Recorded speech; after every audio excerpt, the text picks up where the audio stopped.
Prologue. Jake Taylor and his brother Max knew they had gone too far out. They had decided it would be fun to take their little rowboat to the buoy. Being 12-year-old twin boys, they had thought it was a great idea. That was until it became too hard to row back. Their father had often warned them about the tide. The boys were tired, and the sun was quickly sinking behind the small waves rolling across the bay. They were going to be in trouble when their father got home and found out what they'd done. That would be all she wrote for the rest of their summer. "Well, at least we made it out to the buoy," Max said, trying to cheer up his brother. They both knew the beating that lay in store for them when their dad got home and found the boat gone. They wouldn't be able to sit down for a week. If they were lucky, it would end there. If not, he'd have them going out with him every morning on his fishing boat to keep them out of trouble. Jake was afraid of having to spend the night on the water. He was also afraid of being pulled farther out.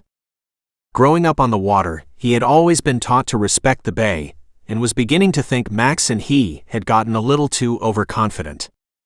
He knew the bay spilled into the ocean. What if they got pulled out to sea? He thought, slowly beginning to panic. The boat rocked back and forth. They had tied it to the buoy so that the tide wouldn't carry them any farther out, but he didn't trust the old rope they'd used to hold if the water got too rough. The boys had left a note for their mother so she would know where they had gone, and now it looked like it would instead probably be used to find them. They both hoped they could catch the tide in before it came to that. As upbeat as Max was, even he didn't want to face their father's wrath. And if Captain Taylor had to put his boat back out after he already came back in for the day, they would be facing it, no doubt about it. Add worrying their mother to that list, and it looked like they wouldn't be sitting down comfortably for a month. "At least we will have a story to tell," Max said suddenly, his easy smile returning. "What do you mean?" Jake asked, looking up from staring at the bottom of the boat. He had been convinced that he could see water pooling at the bottom of the boat. Tapping his foot around, he was happy to find that it was just his imagination. Together with their father, they had put this rowboat together a couple of summers back. She was as sturdy as a rowboat could be, he figured. His brother smiled wider. "Well, the way I see it, we'll be the only two kids in school that have stayed in the bay at night by themselves." Jake shrugged, not understanding what Max was getting at. All he wanted to do was put this whole nightmare behind him. "Think about it. We can make up stories like old-timey sailors used to. Ghosts, mermaids, sea monsters, anything we can think of," Max told him. "We're tied to a buoy, faced with the very real possibility that we will be spending the night out here, and the only thing you can think of is what kind of stories we're going to tell when we get back to school." Jake asked him incredulously. It took all his willpower not to jump up in the boat as he said it, but the last thing either of them needed was to go overboard. Something about being on the water after dark always kind of freaked him out, but unlike him, his brother seemed to take everything in stride. Max just laughed. "Look, we have hours before the tide goes back in, so this way we've got something to do to pass the time." There it was. That look his brother made that somehow got Jake and the others to go along with even the stupidest of his ideas. Like the time they all took turns shooting that hornet's nest with their BB guns, which stopped being fun the minute the hornets came out. When they told their parents what happened, Jake couldn't remember ever seeing his father laugh so hard in his life. Even Jake couldn't argue the logic in that, though. They did have hours until the tide turned. The boat suddenly rocked as it came into contact with something. "What was that?" Jake asked, his anxiety about being out here by themselves swiftly returned. Max just shrugged. "I don't know, we didn't bump the buoy though," he said, perplexed. He looked over his side of the rowboat just to make sure, then shrugged again. There was another bump, this time harder. The force of it rocked the boat violently. The boys looked at each other in shock as the third bump came. This one was so hard that it threw both boys out of their small wooden seats and into the floor of the rowboat. "What's going on?" Jake asked, close to tears. "I don't know," Max said, his smile from earlier now completely gone. He now looked just as scared as Jake did. The water around them wasn't choppy at all, the rowboat came back to the regular rhythmic rocking of the water. Whatever was doing this was coming from underneath the boat. "Is it over?" Max wondered aloud. No sooner had he said it when the rowboat took another hit. This one came from directly beneath them, sending the rowboat up and over. In less time than they could scream, they went toppling out of the small overturned boat and out into the water. The boys hit the cold water and came up thrashing and gasping for breath as the salt water stung their eyes. The boat was capsized, and there was no way they could flip it. Jake tried to rub his stinging eyes, but it was still hard to see. The only thing that stood out was the soft green glow of the buoy light as it gently rocked in the current. "Jake!" he heard Max yell. "I'm fine. Swim to the buoy," he yelled back, unable to see his brother in the water. He couldn't see anything in the water. He heard a splashing sound that he took to mean his brother was headed that way. Jake was closer to the buoy and swam for all he was worth. Once he got there, he found the buoy was slippery, and it took some effort to pull himself onto it. After a few seconds of struggling, he managed to pull himself over the side of it. It wasn't very large, but there was enough room for him to lay on the side, gasping as he tried to catch his breath, holding on tightly to the mini tower as the buoy rocked in the waves. He almost could have sworn that as he pulled himself up, something big had brushed by him in the water, but he chalked it up to his imagination again. "Stop it," he thought aloud. No sense in scaring himself in an already out-of-control situation. From his vantage point on top of the buoy, he could see Max and their boat. The green flashing light on top of the buoy illuminated the darkness, casting everything in a dull green glow. Max had been thrown farther out and was thrashing in the water. It looked like he was trying to pull himself up onto the overturned boat. Jake had always been the stronger swimmer and saw how Max was fighting the water, having to stop every few strokes to catch his breath. Something didn't feel right to Jake, though. He couldn't see anything in the water that would have caused them to flip like that. Especially since it wasn't even windy enough for whitecaps on the waves. "Max, swim to the buoy." "I'll pull you up," Jake shouted. He wanted Max up there with him. Something about the water was beginning to feel sinister. Max turned to him and gave up trying to pull himself up on his boat. Instead, he started to swim towards the buoy. Max suddenly started swimming faster and was getting closer to the buoy when he was suddenly jerked 3 feet to the left. The water churned as he briefly went under. Max was white as a sheet as he started swimming to the buoy again. "Max, what happened?" Jake shouted, more afraid than he had ever been in his short life. "Something hit me, something in the water," his brother yelled, still sputtering water. Max's voice carried that slight tremble that Jake knew meant he was trying not to cry. "Jake, it was something big," Max shouted again. He swam then. Harder than he had ever swum before. Jake saw it first, and the sight took his breath away, as he lay over the side of the buoy with his arm outstretched towards his brother. There it was, a large fin rising behind his brother, cutting through the water like a torpedo. He felt himself go down a notch on the food chain as he relieved himself right then and there on the buoy. He wanted to shout, but the words wouldn't come. His brother, only a couple away feet from the buoy, saw the look on Jake's face and looked behind him and screamed. It was a terrible scream, like a frightened animal. Max looked at his brother, and in the green light, their eyes locked. Then Jake could only watch as a mouthful of razor-sharp teeth closed on his brother, pushing him the last little bit so Jake could grab his hand. The green glow reflected in the shark's cold black eyes. His brother was screaming so loud that Jake's ears were ringing. He tried to hold on, but as the shark dove, he could only watch in horror as his brother was torn apart and was forever pulled out of his grasp. Max didn't even have time to scream one last time as he went under the water. Even after the water stopped thrashing, Jake found himself staring at the spot, waiting for either the shark or his brother to resurface. Neither one did. When his father found him several hours later, he was still laying there on the side of the buoy, staring into the water and waiting for his brother to resurface. Chapter 1. Henry was once again back behind a desk, fielding what seemed like an endless amount of customer service calls. just like he'd done every day for the last 7 years, making him wonder if there had even been a point in him getting a degree. Not that a bachelor's in history was very marketable, unless he wanted to teach. But at this point anything would be better than having everyone calling him like he could somehow fix all their problems and cursing him when he couldn't. If he were honest with himself, he would have walked away from this job years ago, but if he up and quit, Cheryl would probably leave him. However, now that he thought about it, that might not be such a bad thing, with the way their marriage had been going lately.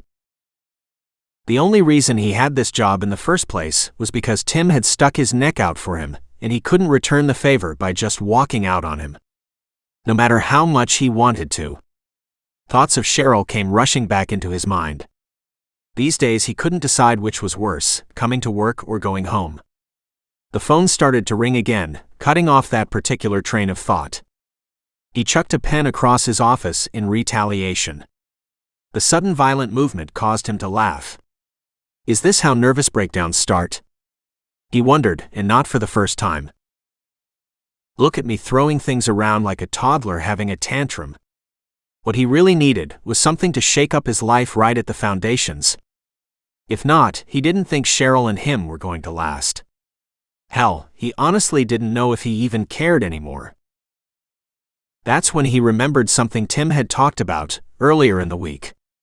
He let the phone go to the answering service, and he walked out of his office and headed over to Tim's.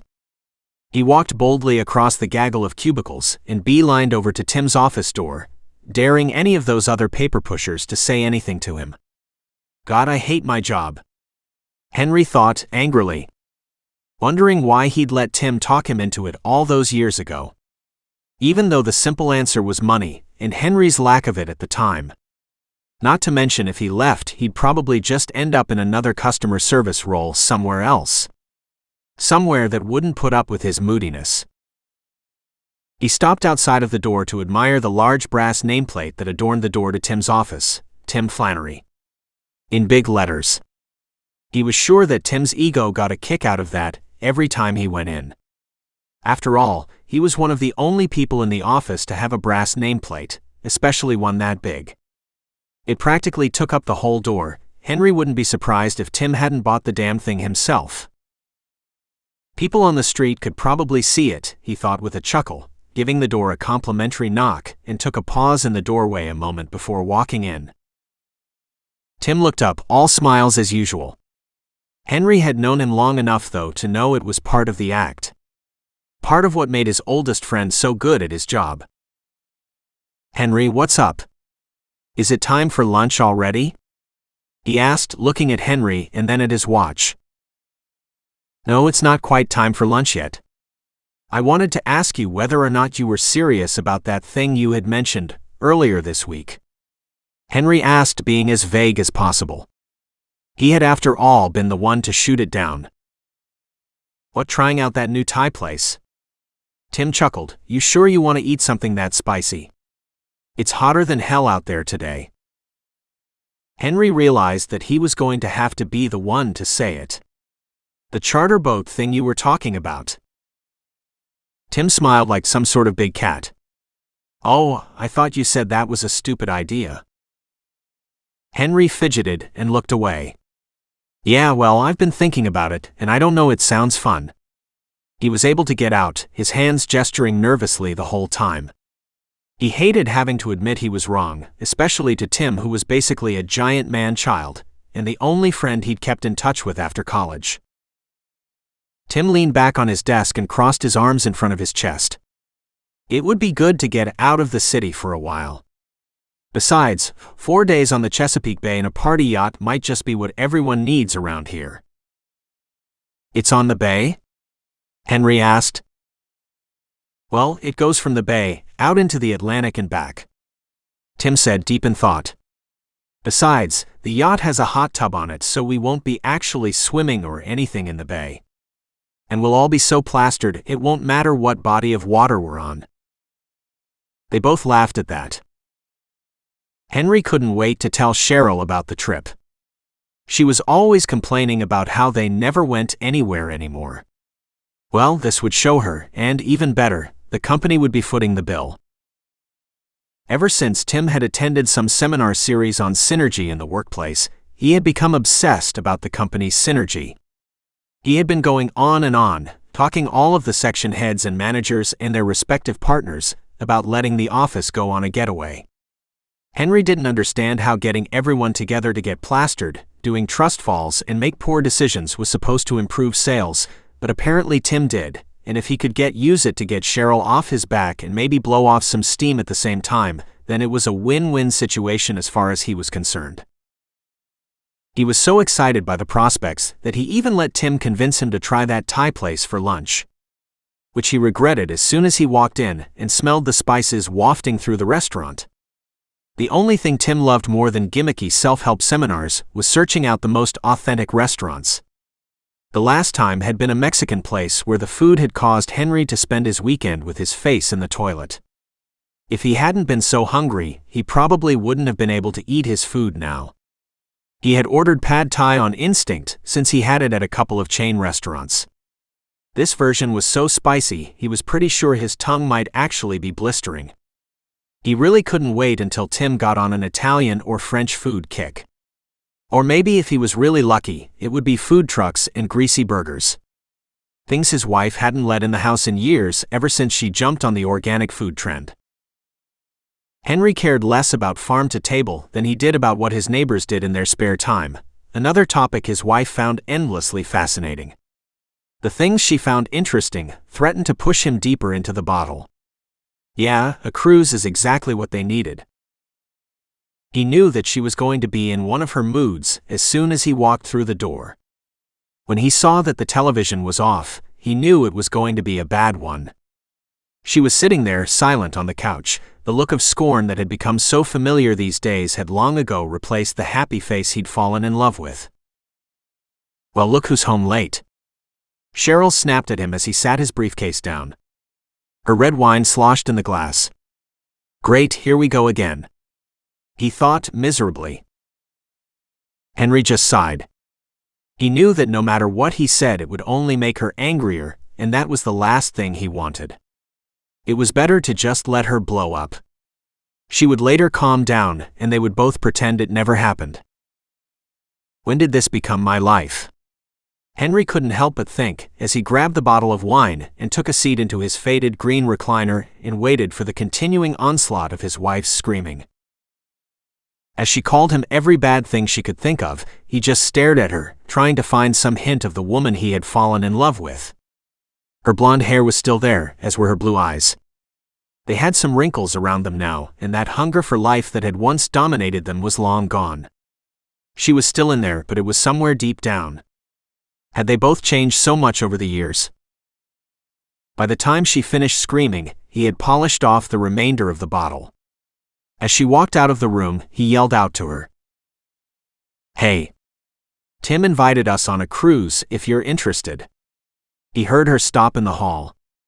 "I mean, it's nothing fancy, just a work thing, but I figured you might like it." He knew she was probably startled. The look on her face was probably priceless. They hadn't gone anywhere in a while, and he knew that was one of the reasons she was so mad, that and the fact that life hadn't turned out the way they'd planned.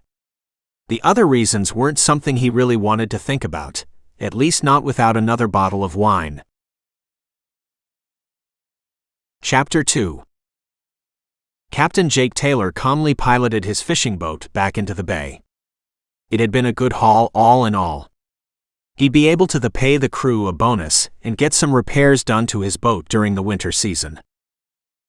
Looking ahead at the calm skies, he decided that it would be a good time to let the men have some time off. The season was coming to an end, and they had certainly earned it. He had been pushing them hard lately. He always did this time of year, got too many bad memories. He supposed he should call his father and get it over with, just to check in with him and make sure that he was all right. Maybe even could avoid having to see him in person at all.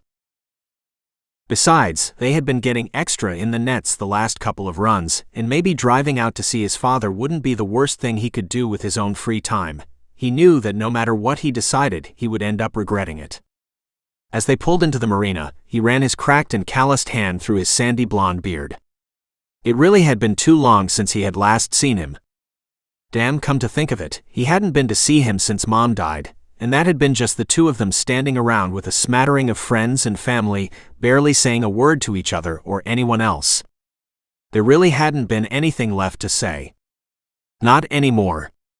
He just really couldn't believe that it had been that long. Since then it had been phone calls here and there, and loose talks about visits that Jake was always able to push off by using work as an excuse.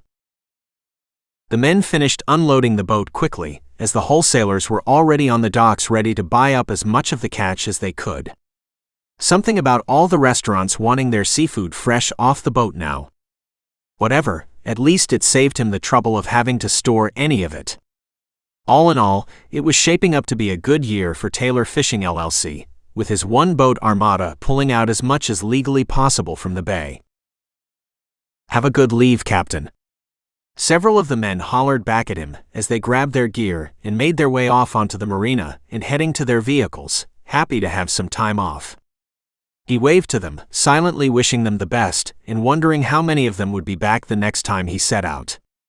Deckhands always seemed to come and go, especially once they got some money in their pockets, but it seemed to be worse lately, and not just on his boat. Something to ponder on another day. Today he had to deal with his father, now that he had set his mind to it. He ran his hands along the rails of his boat. Small enough to maneuver through the bay and big enough to fish commercial in the Atlantic, it was all his. Right down to the name, the Angry Lady. Most people assumed it was named after a lover, but the truth was, it was named after his mother, who had been furious that he had taken up his father's profession instead of going to college like she had wanted him to. The truth, however, is that she would have been happy if he had just done anything else. She had gone to her grave, terrified of losing another son out in the water. Damn, not even sundown and he were already thinking about Max. He needed a stiffer drink before he went down that road. After all, he liked to think that they had to be kind of proud. His father had never owned his own fishing boat. Instead, he had spent his life working on other people's until he wasn't able to anymore. It was a hard life. Jake was coming up on 40 and already had to fight to get out of bed in the morning. If he was honest with himself, he probably only had another 15 years of this ahead of him. And that was being generous. But with his own boat, he could just sit in the chair and order the others around. Hell, he should have stopped being so hands-on with everything ages ago. He had put off leaving as long as he could, double and triple checking everything on the boat. He went into his quarters and grabbed his duffel bag, quickly swapping out his big rubber boots for soft, well-worn sneakers. A sigh of relief escaped him upon taking off the boots. Compared to them, the sneakers were like walking around barefoot. With one last look at the Angry Lady, he blew her a kiss and stepped off onto the dock. His truck was right where he had left a week ago before this last run, too ugly to steal, just another rusty Dodge pickup sitting outside the marina. Unlike the Angry Lady, which was kept in pristine condition, the only nice thing that could be said about his truck was that it still ran. The 30-year-old Dodge was mostly rust and duct tape, which suited Jake just fine. He had never been much into vehicles that ran on land. As long as it ran and passed inspection, he would drive it. From the sounds the truck made when he turned the key, he knew that it would soon be time for him to start looking at the used car lots. He pulled off onto the highway and made his way to his father's house. After Mom had passed, Jake's father had sold their house and moved into a small rancher right in town. The move had caused more arguments between him and Jake, but he knew his father was right in the decision. The house had too many bad memories for them both, and the smaller house was easier on his father to upkeep. It was already dark when he pulled into his father's driveway and parked behind the old maroon sedan that was his father's pride and joy. The kitchen light was still on, which was good. He thought of calling over on the way and had decided against it. For the most part, it would have been awkward and unnecessary. There was no way the old man would be asleep tonight. For that matter, Jake didn't even know if he was going to be able to sleep tonight. He walked up to the door and was about to knock when it opened. "Didn't anyone ever tell you to turn your damned lights off when you pull into someone's driveway? You lit up the whole house, you know that," his father told him. Which was actually a friendly greeting coming from the old man. The word old ran through his head as he looked at his father. John Taylor had not aged gracefully. His skin was wrinkled and leathery from years spent working out on the sea, and his back bent from years of abuse. His beard, which he'd always kept neat, was now long and untrimmed, but looking closely there was still a familiar fire in his eyes. Enough to let him know that his father was still a long way from kicking the bucket. "Well, you just gonna stand outside all day, or do you want to come in and have a drink?" his father bellowed. Jake simply nodded and followed him inside. They went into the kitchen. His father's house was cluttered. No, that was putting it nicely. The man was close to being a hoarder. Old newspapers lay stacked up in corners and filled shelves, but Jake knew why he kept the ones he did. He knew that if he opened them up, he would find an article somewhere in there with a very specific topic. A topic that tonight of all nights he was trying to avoid like the plague. He didn't want to go there right now, and instead accepted his father's offer of hard liquor. Not even pausing when John filled them up 2 glasses of bourbon. Far from the top-shelf stuff, but it would do just fine. He took 2 slugs out of the glass, relishing the burn as it tore down his throat. After the glasses were empty, his father retrieved 2 cold beers from the fridge. It was an old ritual, and with a sigh, he knew that his father had something he wanted to talk about. After he set the drinks in front of them, his father cleared his throat. "I suppose you know what today is?" he asked rhetorically. They both knew, neither of them could forget. "It's been a lot of years, Dad," Jake said at last. Not knowing exactly where his father was going with this, he used to add, "and it's time to move on," but he knew all too well that it would do no good. No matter what, his father was determined to never move on. "Your brother should be here with us," his father said, changing from his usual routine this time of year. Jake looked up. "I know, Dad, I know. But there's no changing the past." "I don't want to change the past. I want the damned shark that ate my son," his father all but yelled. Jake was at a loss for words, wondering where all this was coming from. And why on tonight of all nights? "It's probably already dead by now," Jake said, cradling his beer, letting its cold chill penetrate his palms and calm his nerves. "You know those things don't live forever, and it's been, 30 years, give or take?" His father shook his head, his long gray beard sweeping the table in front of him. "I'm telling you it's not, and what's more, I think it's heading this way." Jake laughed, regretting it as soon as he did. "How would you know that, Dad? You haven't been out on the water in years." His father opened his arms, gesturing at his house. "It's here. It's all around us. Every attack and sighting of it. All reporting the same thing. An 11-foot bull shark attacks on people all along the rivers and coastlines of the eastern seaboard, from here to Florida. So how's that for an old man who hasn't dipped a toe in the water for years?" His father all but roared the last part. Jake gasped. He knew that his dad kept articles about shark attacks, but had never thought there was a method to his madness. He made his decision then, and hoped it was the right one. Without saying more, he stood up and put on a pot of coffee. They had a long night of planning ahead of them, and they would need more than cheap liquor and cold beer to get through it. Chapter 3. Ever since he told her about the trip, Cheryl had hardly spoken a word to him, although that hadn't been much of a surprise. She had been happy while they were packing, but perhaps the thought of bringing their troubles on a boat full of people was getting to her. It was sure getting to him. Henry was already trying to come up with excuses for why they shouldn't go, as he loaded the card. But before he knew it, he was behind the wheel of their 10-year-old sedan, heading to the marina. There was a pretty fair amount of people already on the dock when they had arrived. Henry had never been on anything larger than a John boat in his life, so the sight of such a massive yacht really took his breath away. Cheryl's hand found its way into his as they both stood there staring at it. Yes, this is exactly what they needed. Maybe it would be a good trip after all. He told himself, starting to feel pretty optimistic about the whole trip. Tim stood in front of the yacht checking in everyone as they climbed aboard.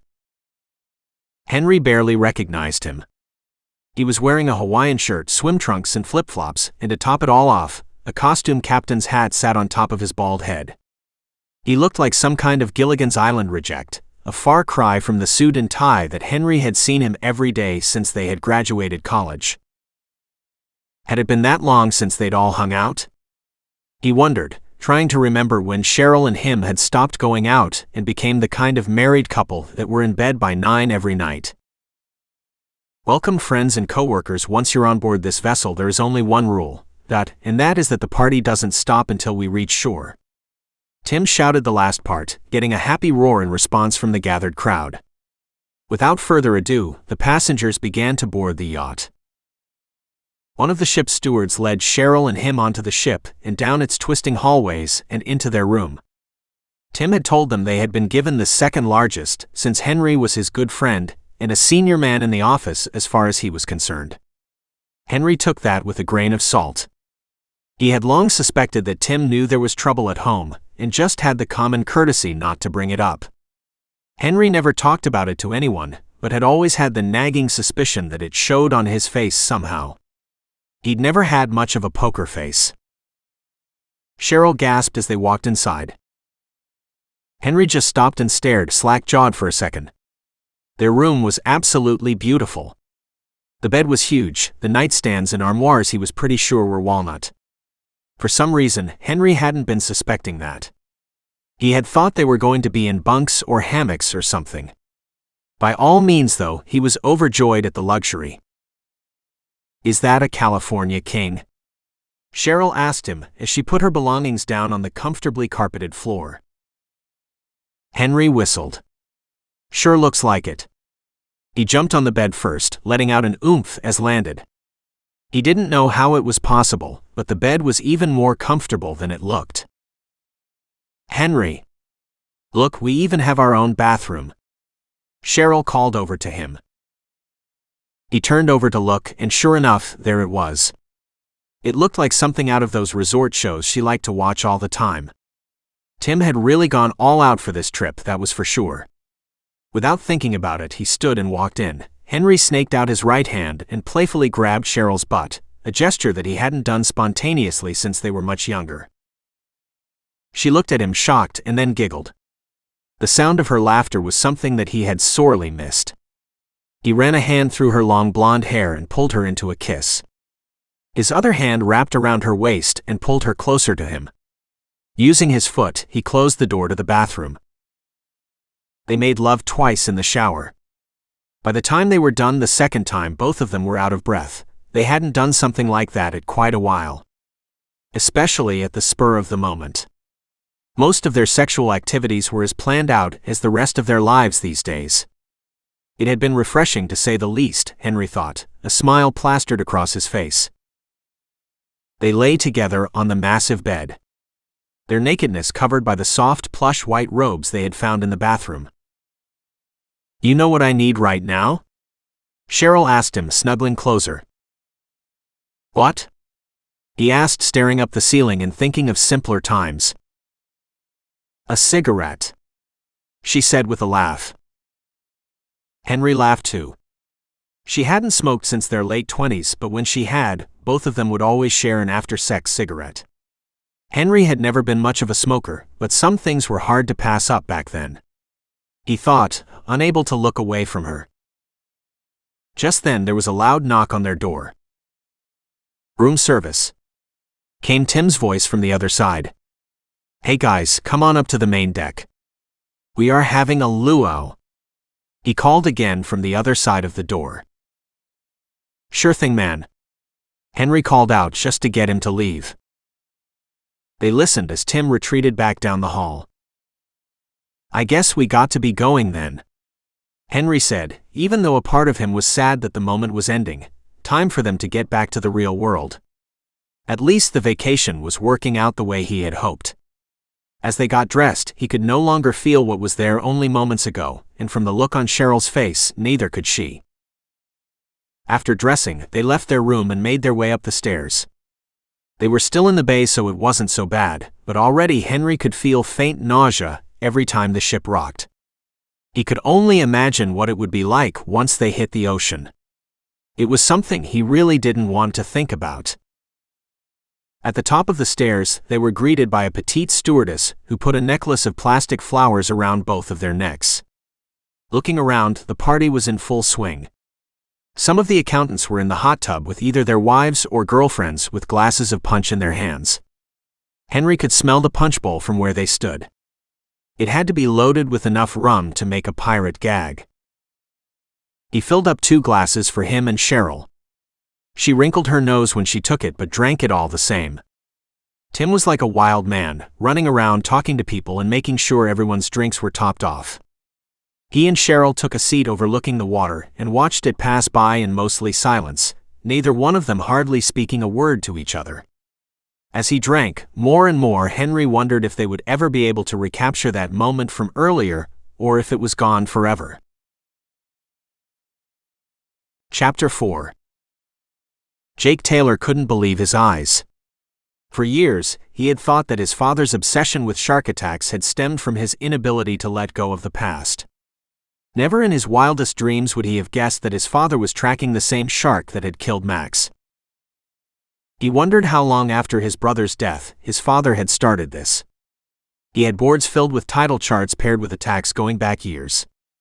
Attacks that went up and down the eastern seaboard from Florida to New York. The shark apparently didn't mind the occasional detour into a bay or river, either. The more he looked at everything, the more he realized his father was right. This shark had to be stopped. There were too many deaths. It had taken him more than a couple cups of coffee to realize that there was a method to old man's madness, he thought, bleary-eyed. Organized was not the word he'd use for his father's evidence, which lay in boxes scattered all around the house. They had spent the rest of the night going over all of his father's research, and damn it if he wasn't beat. The sun had long since risen, and his father had gone to bed a couple of hours ago. But Jake just couldn't seem to stop reading and rereading all of the articles his father had collected. Especially the more recent ones. The more he looked at them, the more it sank in that this was all real, and his father wasn't just a delusional old man. Jake was on his second pot of coffee, and was just starting to feel the pull of sleep. He felt like complete shit, but was unable to look away from the articles and news clippings. Some were not labeled as shark attacks but as drownings. That's what his father had started looking for after a while. If there's no body and no witnesses, then there's no attack. His father had told him solemnly sometime around 2 a.m. The pattern was there though. On a large map in the living room, his father had the shark's migration pattern labeled out. Every year it went down the coast into Florida waters and then returned back up the eastern seaboard and into the Chesapeake Bay before heading farther north, every year for over 20 years. And pins all up and down the board showed deaths that his father thought were suspicious enough to be the shark. And perhaps longer than that, but I only started from the date of Max's attack. At first it was a hard thing to swallow, a shark attack, but when I saw more and more, and then the drownings along its hunting grounds. It was all too much of coincidence. Jake couldn't imagine how someone, a marine biologist or even the Coast Guard, hadn't noticed the pattern. But in a way, he supposed, they wouldn't look at these and think it was the same shark for each. Instead, they would be looking for multiple sharks. Hell, he still barely believed it. If his father's research was to be believed, one lone shark was responsible for a lot of deaths. Including his own brothers. But what was he going to be able to do about it? Search the waters from here to Florida? That was ridiculous. No, wait, he ran his rough hands through his goatee and rubbed his sore eyes. His father had said something before he had gone to bed, something that had kicked off this late-night session. It was coming back. That's what he had said, and one way or another they had to stop it for good. Jumping out of his chair, he went back to the map into the living room. It was coming back. Following the lines his father had painstakingly plotted, he sucked in his breath. If the old man was right, in a few days the damn thing would be right back where it had murdered his brother all those years ago, and the images that had haunted his nightmares since that night filled his mind. I'm too tired for all this, he thought miserably, and made his way to the couch. The sun was up overhead, and he could already hear his father moving around in his room. And why would he not? John Taylor had been a fisherman all his life, and Jake knew damn well those habits died hard. He had barely hit the couch before sleep took him under. When he woke up again, he saw that it was well into the afternoon. His father was in his tattered old armchair sipping brandy, and from the redness of his cheeks it probably wasn't his first glass. Jake's head was pounding, an aftershock from the alcohol and caffeine that had kept him fueled throughout the night. "Well, what have you decided?" his father asked him. Jake yawned and ran a hand through his hair. There was no sense in pretending he didn't know what his father was talking about. What was he going to do? The truth was, he wasn't even that sure yet. Looking back at the map, he made his mind up. Each one of those dots was a life. "I'm going fishing," he said finally. His father sighed in relief. "Good. Guess we need to get the gear on the boat then. Go ahead and back your piece of shit truck on up to the garage." Jake arched an eyebrow but knew better than to argue. Now that he agreed to help him, his father was back to acting normal, another crotchety old man who was mad at the whole world. There was nothing to gain by arguing. Outside, the truck sputtered a few times before finally turning over. He knew that soon he would turn the key, and it wouldn't turn over at all. His father was right, it was a piece of a shit. After this was over, he'd have to start looking for a new vehicle. His father had the garage door up, and was already throwing stuff into the back. Jake whistled when he saw some of it: dive knives, spear guns, a shotgun, a rifle, and even an honest-to-God harpoon gun. Well, at least now he knew what his father spent his Social Security check on, besides bourbon, brandy, and beer. "I already made sandwiches. Let me go grab my pistols and the crossbow," his father told him, and turned to head back inside. He stopped just inside the door. "I'll grab that green box, it's full of ammunition and has some dynamite I bought off a road crew some years back." He left Jake standing in the garage gaping after him. Jake made a mental note not to grab the green box, and instead tucked it further into the garage. The last thing he needed was for his father to accidentally blow them up. He hesitated for a moment, wondering if they wouldn't need it, but finally tucked it away out of sight. Although when he thought of that night, the thing had seemed huge to him, maybe dynamite wouldn't hurt. Ever since he'd fished deep water, he'd been catching sharks, usually by accident. And while a bull shark was big, it wasn't exactly massive. Part of him felt like this was a lot of overkill for one little shark, the other part of him agreed with his father. "The attack was a long time ago, and I was just a kid at the time," he reminded himself. Besides, this was all just the culmination of his father's hate for the shark, and his regret at losing Max. He sighed and made up his mind, tucking the green box carefully into the truck so it wouldn't roll around. They probably wouldn't end up using it anyway, but having it aboard would make his father happy. And the longer he could keep the peace between them, the better. They ate their sandwiches in silence as they made their way to the marina. Perhaps his father knew deep down that Jake hadn't wanted him to come along. His father was too old to be helpful on the boat, but he knew that there was no way that he would be able to keep him away. Looking at him now, Jake knew why. This was his last chance to go out and get it. If he was honest with himself, he'd have agreed that they both needed this, and there was no chance of them getting in trouble over this, as long as they left the shark in the water. He took the last bite of his sandwich and got out of the truck, ready to finally put the past behind him and get the closure that his father and him deserved. Luckily for them, there was nobody out on the docks when they arrived. It took them less than 20 minutes to unload the truck and get it all stashed away inside the ship. John may not have stood on a ship in years, but he quickly refound his footing and quickly went to work unmooring the ship from the dock. With one last look at the marina, Jake and John Taylor put out after their shark.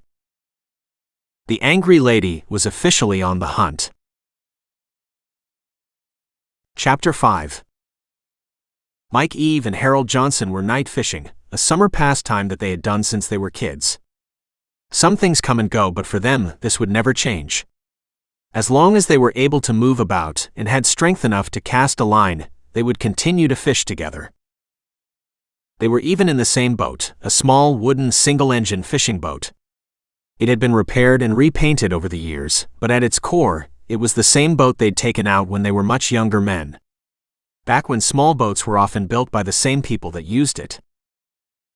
But a lot had changed over the years, including their small southeastern fishing community. Which, while it was still southeastern, it was no longer very small, and the people who lived there certainly didn't have time to build their own little boats. At least they could still go fishing, Mike thought to himself, happy that out on the water he couldn't hear the sounds of the interstate. "Catch anything yet?"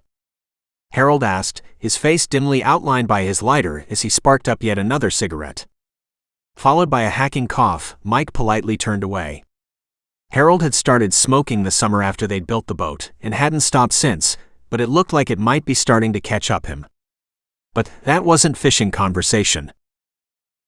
Mike couldn't help but think that Harold was smoking more than he used to, but he couldn't help but wonder what he would be like if it was his wife who had died.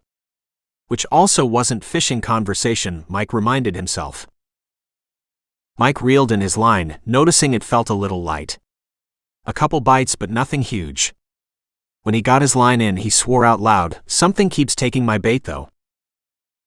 Harold laughed as Mike cut up more of the peeler crabs they were using for bait. Mike had wanted to use squid because he felt like he caught more when fishing with squid, but Harold already had the peelers. Mike couldn't stand the peelers, he always had the damnedest time getting them on the hook, and more often than not ended up pricking himself with it in the attempt. Whether they caught anything or not, at least it was a nice night, Mike mused. After all, fishing for them wasn't all about the catch. Most of the time, it was just about getting out of the house. Something that seemed to be more important with every passing year. The moon was large and bright in the sky, making it easy to see over the water without a light, and the stars shone brightly overhead. There was even a small cool breeze that kept the humidity at bay. The perfect night for fishing. Now all they needed was to actually catch some fish. They had already been out for 2 hours and had nothing to show for it. On boat they had 2 coolers on the boat, one for drinks and snacks and one for fish. One was completely empty, and the other was slowly getting there. With a sigh, Mike cast his line back into the water. It went right where he wanted it, and gave a satisfying plunk as it hit the water and dragged the line and bait down below the surface of the waves. "I think that's the spot," Mike said hopefully. Harold chuckled again. "You've been saying that every time you've cast your line tonight. And still, you have nothing to show for it." "Yeah, well, this time I have a really good feeling," Mike told him, running his hands over his now bald head, a nervous gesture left over from when he had hair.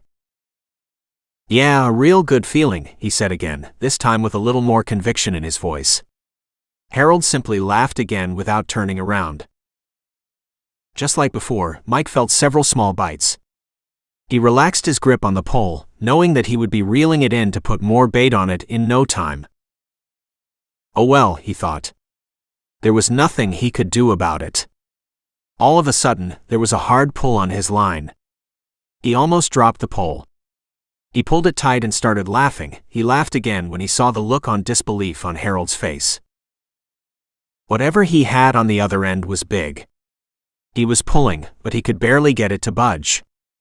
If this thing was half as big as its pull, then they would need a bigger cooler, he thought with a laugh. Oh man, please don't let me be hung up on something in the water that would be embarrassing. Glancing over at Harold, he knew that if that was the case, his friend would never let him live it done. Besides, that would be impossible. They were in deep water, and his sinker wasn't heavy enough to drag all the way down to the bottom. Another hard pull almost took the pole right out of his hands. The only way he kept it was by propping his feet up against the side of the boat and using his legs to push himself back. The line suddenly went slack. For a moment, Mike feared that it had broken. As he reeled, he realized that whatever was on the other end had turned towards the boat. Probably an eel or a skate, the thought comforted him since they were known to give a pretty good fight. Although if that's what it was, the cooler would stay empty since neither man ate eels or skates. Only one way to find out. He gave another hard pull on the line. Whatever was on the other end changed directions, shooting away from the boat, The ripples were just visible in the moonlight. This time the pull was so hard the pole flew out of his hands and splashed into the water. The sudden release of tension caused the boat rock violently. Harold was laughing so hard he had to hold his sides. Mike could feel his face begin to turn red from embarrassment. "Yeah, well, at least I hooked something," he muttered, wishing he had brought a spare pole. There was a splash several feet away from them, and then a ripple as something charged towards the boat, the pole bouncing through the water behind it. "What the hell?" Harold managed to say, before whatever it was struck the boat hard enough to almost send them overboard. When it stopped shaking, they both just looked at each other, wide-eyed and scared. In all their years fishing out here, nothing had ever violently charged their small boat. "Let's get out of here," Harold hollered, tossing his own pole into the bottom of the boat. Mike didn't have to be told twice. He scrambled over to the engine and started pulling the pull string and waiting for the old engine to turn over. "Come on, baby, come on," he muttered. He sighed in relief when it started to make loud chugging sounds. He revved the throttle while Harold hastily pulled up the anchor. "It's up," Mike heard him shout. He revved the throttle and sent the small boat jolting forward. Something rammed the boat from the side, sending them off course. Both men were able to stay in by gripping the sides of the boat hard, but just barely. Harold sat on the floor of the boat. His pole and the coolers had been thrown overboard. Mike couldn't help but notice how scared his friend looked, and he realized then that he probably looked the exact same way. Before he was able to get them going again, something struck them hard right in the center of the boat. Whatever it was had come up from under them, throwing the front high in the air. He heard Harold scream as he was thrown out. Mike hadn't even thought to scream as the cold water rushed up to greet them. He bobbed for a moment and then tried to swim towards the boat, but he was out of breath. Mike hadn't been in the best of shape for quite some time, so his swim was a slow one. He saw Harold, who was just a little ways away from him. They both made their way to the still upright boat. Hopefully, they would be able to climb in without flipping it. From his left, he suddenly heard Harold scream, "Something's got me." Mike swam faster as he watched Harold bob in the water. The salt water made it hard to see straight, and his eyes burned. When he had finally cleared them, he could no longer see any sign of Harold. In the light of the moon, he could make out that the water was darker over where he had been. He swam harder, gasping and sputtering. His breaths were now coming few and far between, and his chest was starting to feel tight. Something big swam underneath him. He felt its large mass rub against the bottom of his boots, and the water suddenly became several degrees colder. For the first time in his life, he was afraid of the water. He struggled as he tried to climb up the boat. His hands found their way to the rim of the boat. Suddenly he felt a sharp tearing pain in his leg. Whatever was pulling him down, causing the boat rocked. Whatever it was, he could feel its teeth cutting into him. Unable to keep his grip, he got pulled away from the boat. As he pulled backward through the churning the water, he kept trying to reach out towards it. But the boat got further and further away. "Help!" he screamed. "Somebody!" But there was no one around to hear him. The teeth went away for a moment. Mike, however, knew it wasn't over. A fin rose up from the water and charged at him. Already starting to black out from blood loss, the last thing Harold saw was the dead black eyes and many rows of cruel teeth that dragged him down into the depths. Chapter 6. "We need more chum," John Taylor yelled to his son. Jake could barely hear him from where he was sitting in his captain's chair. Already he was regretting his decision to do this. He had been so caught up in his father's theories and stories, and perhaps the alcohol hadn't helped much. It certainly hadn't curbed his enthusiasm to sail off on a wild goose chase. Now he couldn't help but wonder if this had all been a mistake. When he'd been looking at the articles and news reports, it seemed so tangible, but now he couldn't help but wonder if that was just because he wanted to believe. If the shark was still out there, then he had an enemy. One he could fight, defeat, and finally put an end to the nightmares that plagued his dreams. Now, less than a day later, he was starting to have regrets. They had already killed 2 sharks, and both were nothing but 4-foot bull sharks. There was no way either of them had anything to do with his brother's death, or anyone else's. His father, however, had dragged them aboard and killed them, with the excuse being that he was making the waters safer. Jake should have thrown them back. He took pride in his work and they weren't in the ocean yet. If he got caught poaching sharks, his livelihood would be gone. Jake was fine hunting down a monster, but one thing he wasn't going to do was let that monster ruin his life. Not again. That was when Jake realized that for his father, it was very unlikely that they would ever find the right shark. He watched as the old man grabbed more chum all by himself and dumped it over the side. Then started putting more bait on his large hooks. He threw them off the side where they would be pulled along beside the boat. And what would happen if they did find the right shark? An image of it flew through Jake's head, of those emotionless black eyes, causing him to tighten his grip on the wheel. What would his father have left if he got his revenge? Jake didn't like any of the answers that flitted through his head. His father didn't hook anything else, but that didn't keep him from walking around the deck and rechecking all the lines like a madman. His pale old skin already showing splotches of red from sunburn. If he noticed it, he didn't say anything. A call came out over the radio. Jake wasn't paying attention until he heard the Coast Guard come across asking if anybody had seen 2 missing fishermen on a small craft. He quickly replied, asking where they were last seen. When they replied, he checked his charts and saw that it wasn't far from their current position, and even worse, it followed his father's plotted path of the sharks' hunting grounds. He ran down to the deck. "Dad, pull the lines," he shouted. His father looked at him with a wild look in his eye. "Why would I pull the lines? Any minute we could get it, just be patient." Jake shook his head. "No, you don't understand. 2 fishermen just went missing south of here. They were on a small boat, night fishing. And it's right here on your path," he told him, pointing the map of attacks they had taken from his father's living room. His father's eyes widened with understanding, and both of them began to hastily pull the lines back in. They wasted no time turning the boat to the south. Jake quickly changed their course. He hoped they found those 2 men alive. There was a lot that could go wrong night fishing in a small boat. They could have simply capsized and been swept away by a strong undertow.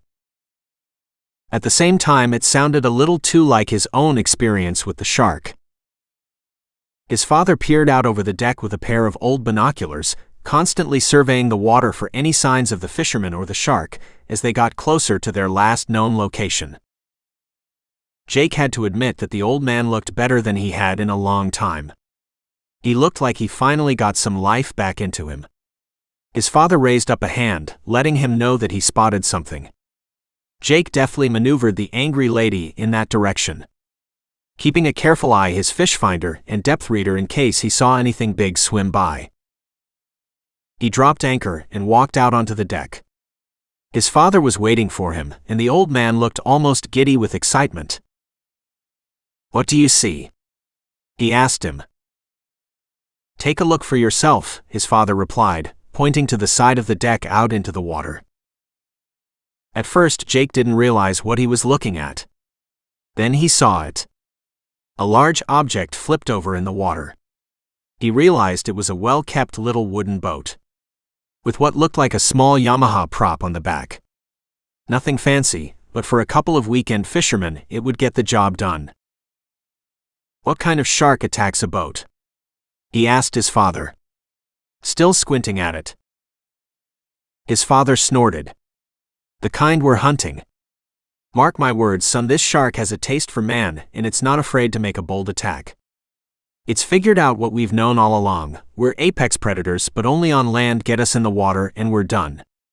Me and you, we can get it with hooks and bullets safe on a big boat with something sturdy under our feet. But in the water we're sighting ducks. Never in a million years would we outswim it, and it can get us from any direction before we even realize it's coming." He spat out into the water before continuing. "This monster knows that a small boat like that is nothing more than a floating lunchbox. All it's got to do is tip it over." Jake thought about it, remembering the night his brother had died. Hadn't it done the same to their boat? Had it already been hunting people when they happened to cross paths with it? Or were they first? He didn't want to think about it.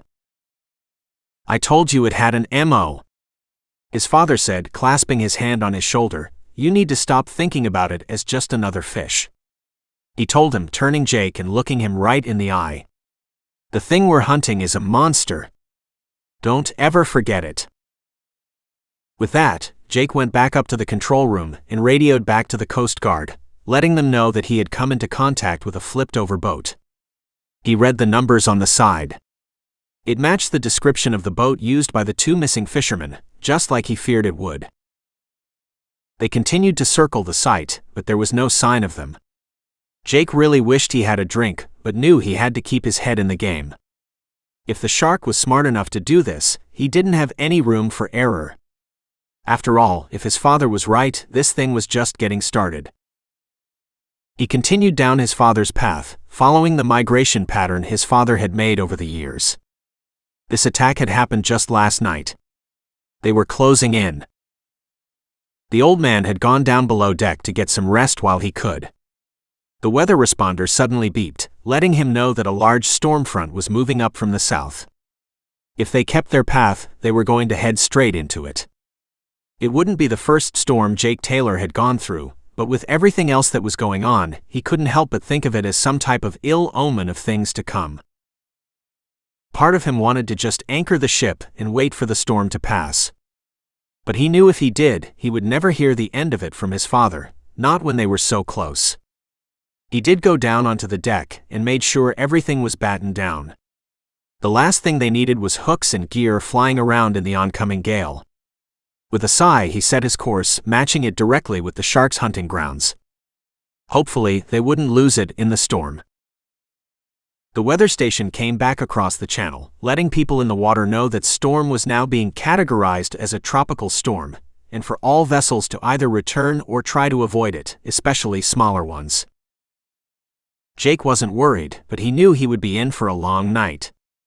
He went down below deck and turned on the coffee maker. He would need all the caffeine he could get to see him through. With a cup in hand, he went back to the wheel and set a course directly into the heart of the storm.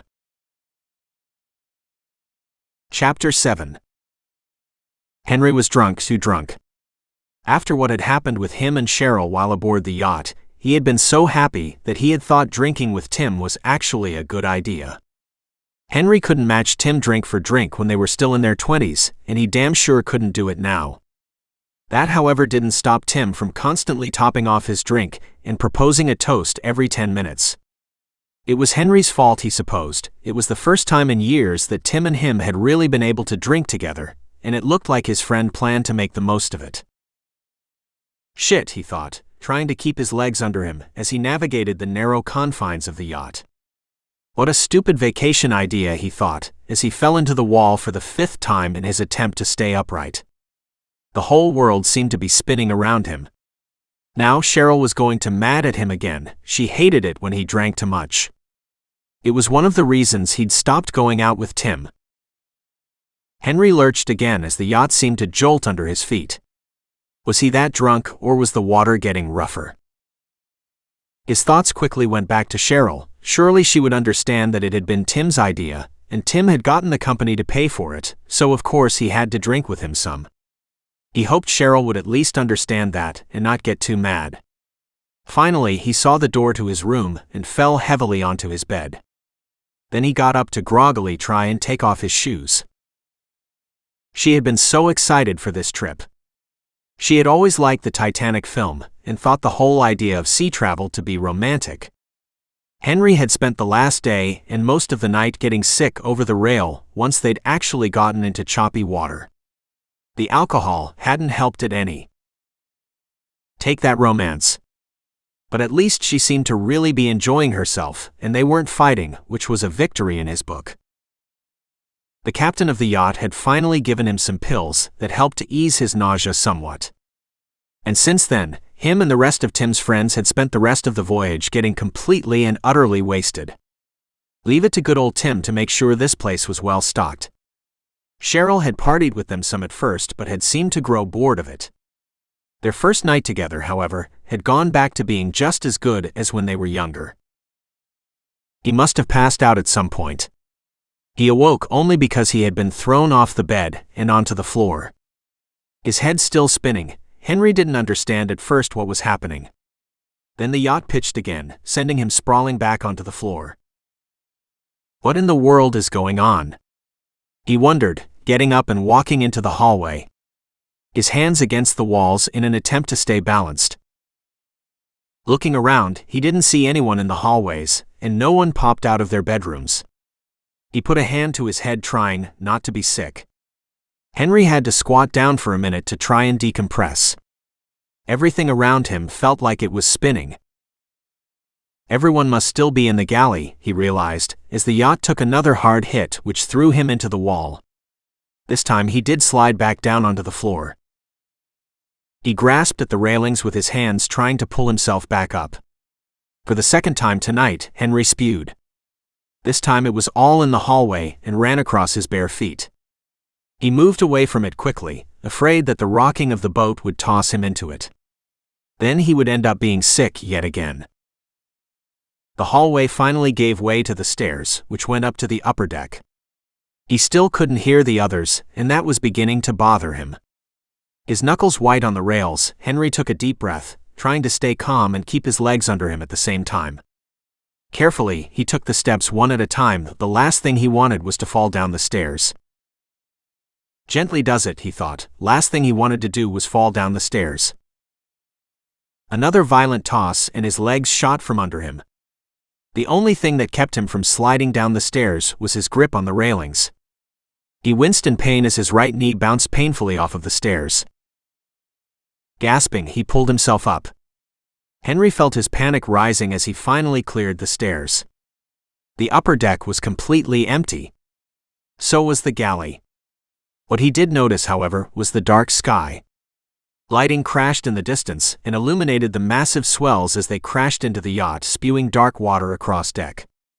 Looking at the storm, Henry realized that until this moment he had never truly been afraid. But watching the storm, he felt utterly powerless, and that, more than anything else, made him terrified. He stumbled, at last realizing where everyone must be, and headed that way, stumbling up yet another small flight of stairs. Henry tried to listen for the others, but outside he couldn't hear anything over the sound of the storm. Luckily, as he climbed the last step, it turned out he was right. They were all huddled together in the control room. The captain, a stern-looking man with name tag that said Taggart, stood with his hands iron tight around the controls. He was completely concentrating on the water in front of him. Lights blinked and flashed all over the wheelhouse in a way that Henry doubted was good. He dimly realized that everyone was up here, even the other crew members, and each one of them was wearing life vests. They had vacant, faraway looks in their eyes. Most of the other passengers were in various states of sobriety, and like him, they couldn't seem to wrap their minds around what was happening. Cheryl saw him and threw her arms around him, and he gripped her tight. She had tears in her eye, and Henry tried his best to put on a brave face, but he was way out of his element here, and they both knew it. He didn't know anything about the water, and as far as he knew, neither did she. He saw out the corner of his eye that Tim sat in the corner cradling a bottle of scotch. In a state of shock, he realized that Tim was bawling his eyes out, another reminder that shit had indeed hit the fan.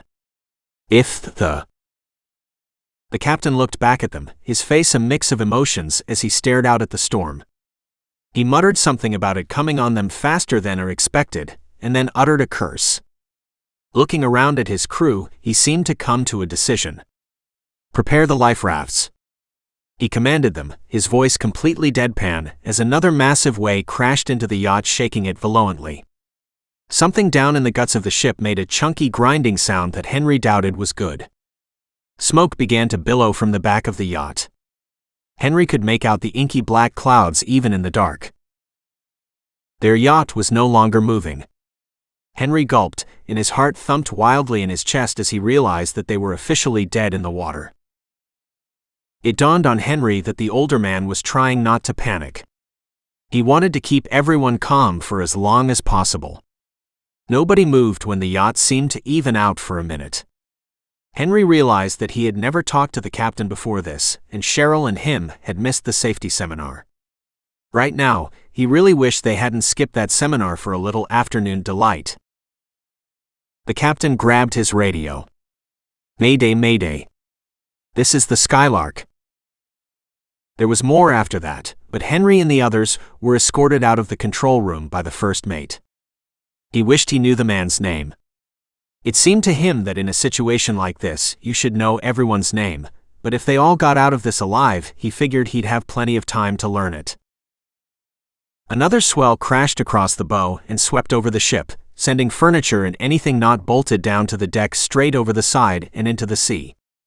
All other thoughts except staying safe fled from Henry's mind. The first mate was explaining to them that the raft would go overboard, and then he would activate the self-inflating raft. Tim and others cried out anew at the thought of going overboard. Henry and Cheryl just clung to each other. As far as he was concerned, there wasn't anything else to do. He'd always been a realist and knew that whether he liked it or not, they were all going to have to get into the water one way or another. He pulled her closer, hoping against all odds that they would make it out of this. He realized that some of the stewards and other crew members were starting to have breakdowns. Another clear indication that shit had indeed hit the fan. At least the first mate seemed to be keeping it together, which was good because they needed someone to lead them out of this. Henry found himself becoming increasingly numb to the whole situation. The whole thing was just starting to feel too surreal. The whipping of the wind and crashing of the thunder made it hard to hear the first mate, as he handed out life jackets and emergency beacons to everyone. These had little lights on them, and clipped onto the life jackets in the event that they got separated. Henry remembered those from watching some documentary. They were so the Coast Guard could find survivors from the air. He also remembered that in a lot of cases, it was used to help retrieve the bodies. But he had the good sense not to say that part out loud. Not that the little blinking box was in his hand, he didn't feel any safer. In fact, he really didn't like the fact that this was all that stood between him being found and him being lost at sea. Henry buckled his life vest and attached the little box to it. "Do you think we're going to be okay?" Cheryl asked him as he helped her put her vest on. She was trembling, but he didn't know if that was from nerves or the rain. He figured it was probably a bit of both, and was more than a little glad that he was still a little buzzed. Having to go through this completely sober would have been a nightmare. "I honestly don't know," he told her. Cheryl had always been able to tell when he was lying. "But I won't let anything happen to you," he added, hoping he sounded braver than he felt. She gave him a little smile in return. Together they joined the other passengers in a single file as they jumped off the side of the yacht. Someone grabbed his elbow. He turned surprised to see the first mate there. "I want you to stay back and help me get everyone off," the man shouted to him in an attempt to be heard over the storm, though Henry still had trouble hearing him over the wind. Henry was about to argue, but looking around, he realized that he was the only other person not on the verge of having a nervous breakdown. "Okay," he yelled back, giving the other man a thumbs up, just in case he hadn't been able to hear him. The first mate returned the gesture, and Henry followed him to the front of the line. Before they jumped, the first mate instructed the 3 crew members who would go over the side first to swim to each other before activating the raft. That way they could help the passengers get aboard. Next would come the passengers who, if for whatever reason they couldn't make it to the raft, were instructed to try and float together, and not tire themselves out by fighting the waves. Just thinking about it made Henry had never been an overly strong swimmer. And he'd never in his life had to swim in rough water before either.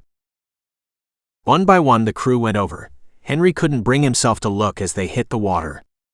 The swells were massive, and he was dreading going over the side. Next came the guests, many of whom he barely recognized. Below them something in the ship groaned, and the first mate began to shout for people to hurry up. For a minute he thought he would have to push Tim over. He just stood at the side and wailed. Henry had never seen the big man so upset. A large wave kept him from having to do it. The force of it hitting the side of the ship sent Tim overboard. He screamed as he went over, but it was cut short when he hit the water. Cheryl was the last one to go over. She grabbed his hand as she neared the edge.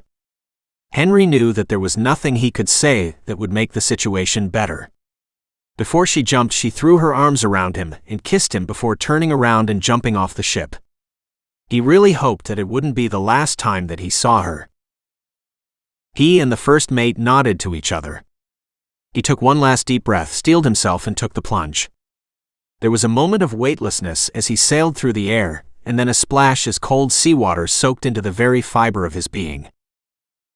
The rough water pushed and pulled him every which way as he fought his way to the surface. If it wasn't for the life jacket, he probably would have drowned. His eyes burned as the salt water rushed into them.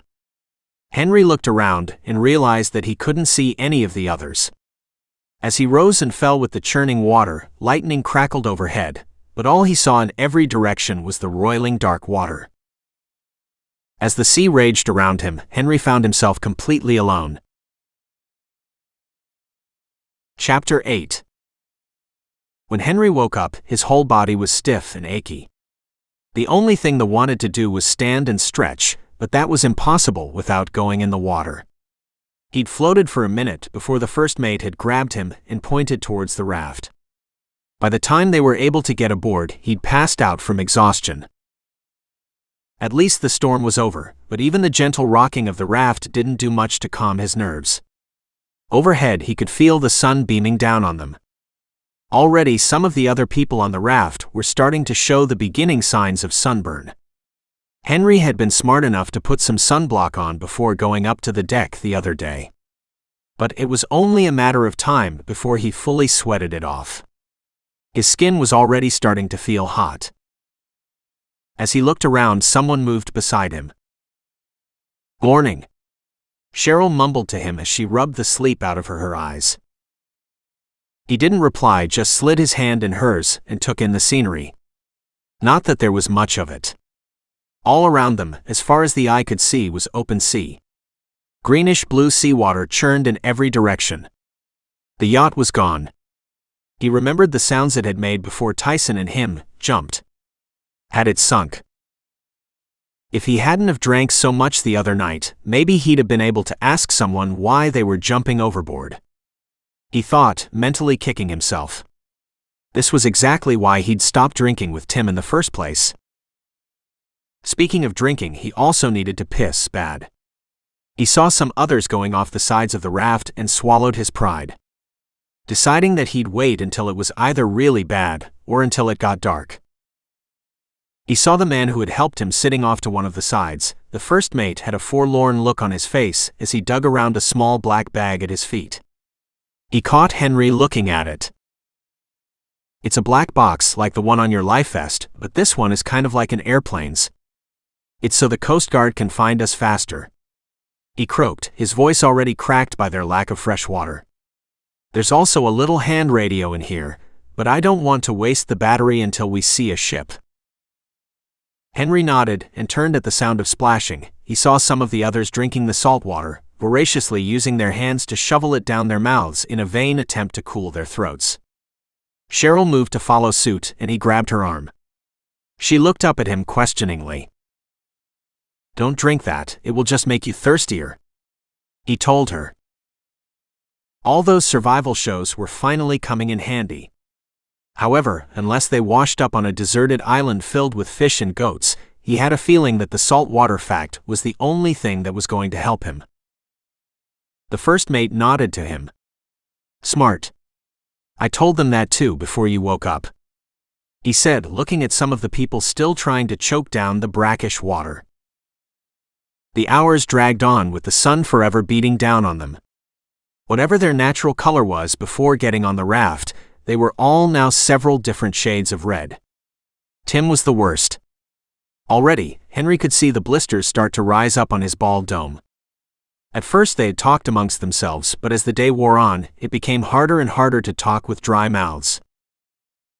It was even worse for those among them who had drunk seawater. They had gotten a wild look in their eyes, something between panic and madness. Henry remembered how on one of those shows the guide had said that if people kept drinking salt water, they would begin to hallucinate from dehydration. Just like how people in the deserts saw mirages.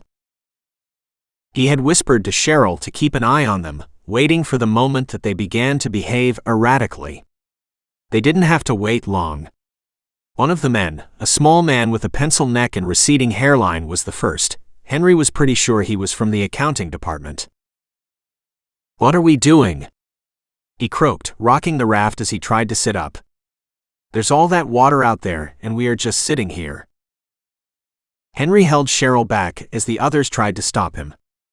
Some part of him knew what was about to happen and knew they couldn't help. Tim and the first mate tried to pull the man in, but he kicked and punched until the raft rocked back, and there came the sound of a loud splash. "Dear God!" Cheryl cried, holding tighter onto Henry. Pencil Neck didn't even try to climb back in. They could hear him swim for a little while. Then his splashing stopped. What struck Henry as the most was how the man in the water never called out for help. In some part of his dehydrated brain, he must have known he was about to drown, but he didn't shout out. He just accepted it. Experts do say that drowning is the most peaceful way to die, he thought numbly. Though he really didn't want to witness anyone else do it. Unfortunately for Henry, Pencil Neck wasn't the last, not even close. Henry couldn't bear to count them. Luckily, if there was such a thing as luck, in these situations, they were people whom he barely knew. People whose faces only stood out as blurred images from walking down the office hallway, people whom maybe once or twice he had made dull small talk. People whose upper-middle-class background and careful slog towards retirement in a job they probably hated had not prepared them for a situation like this. As the day had gone on and gotten hotter, more of them had stripped off their life vests and jumped over the side, following Pencil Neck into the cool ocean water for the last time. "Jesus," the old first mate kept saying, each time one of them jumped over the side. He had also given up trying to keep people from jumping overboard. Of course, there wasn't anything the survivors could do after they went over, except jump in after them, and none of them had the energy left for that. They could pull them back up the side, but the jumpers never swam back. Most of them, like Pencil Neck, never even tried. The first mate said it again. He realized the other man was praying, using Jesus' name as a mantra, something else to focus instead on their current surroundings. As he pulled Cheryl tighter against himself, Henry, for the first time in his life, wished he had some sort of faith. Anything to hold on to in a situation like this would be better than what he had now: nothing. How long does it usually take for them to find people like this? Henry croaked to the first mate, the sound making Tim stir.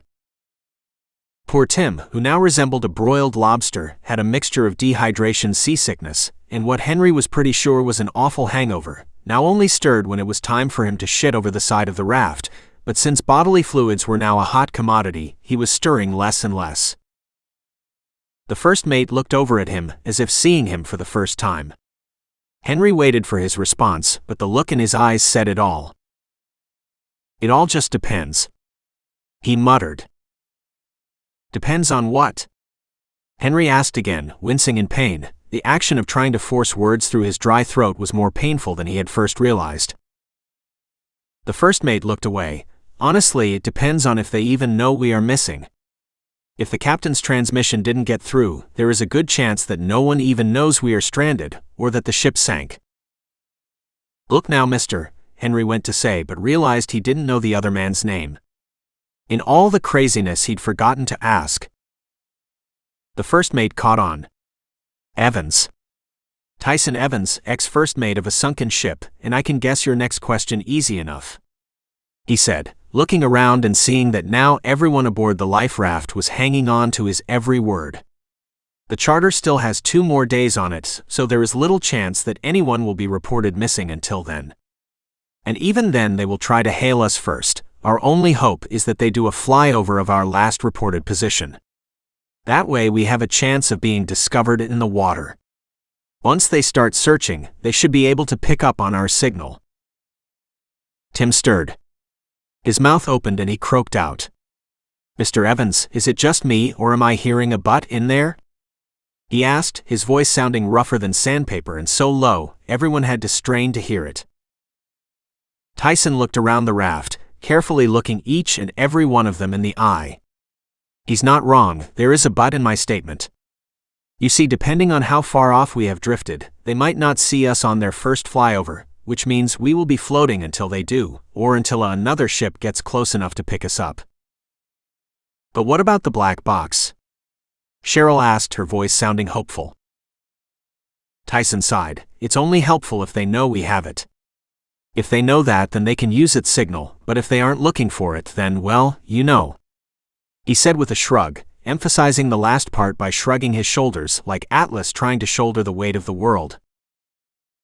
A heavy silence descended on those in the raft. Henry himself felt it. It was as though their last bit of hope fled from them in the realization that they might never be found. He saw that some of the others were now giving Tyson nasty looks when they thought no one was watching. Henry wished he could be angry with the man, but he couldn't be. After all, the man was in the same situation as them. Not to mention the fact that he probably wouldn't have said anything if Henry hadn't asked him. In a way, now everyone's lack of hope was his fault. And looking at the utter disappointment on Cheryl's face, he certainly felt guilty. Chapter 9. Everyone on the raft was completely silent as night fell. For Henry, the night brought its own particular brand of terror. Maybe it was a lifetime of bad late-night horror movies, but floating out here surrounded by dark water made his imagination go wild, wondering what might be swimming under them. At least no one else had removed their life vests and jumped overboard. They'd already lost too many that way.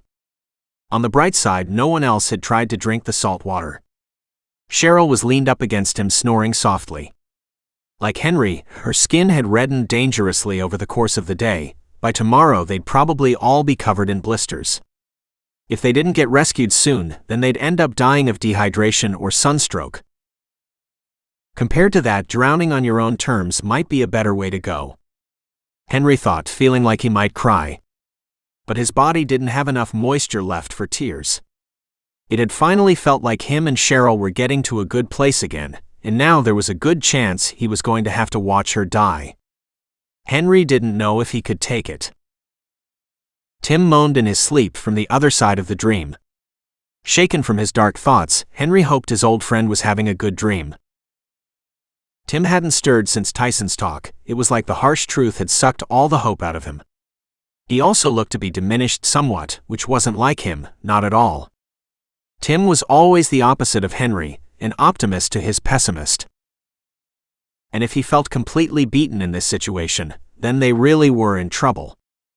For the 1000th time, Henry wished he could do something besides just sitting on the raft and floating endlessly, drifting off to God knows where.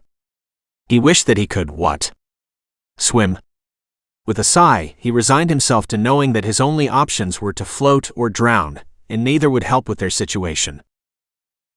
He was working a cramp out of his leg when he thought he saw something in the distance.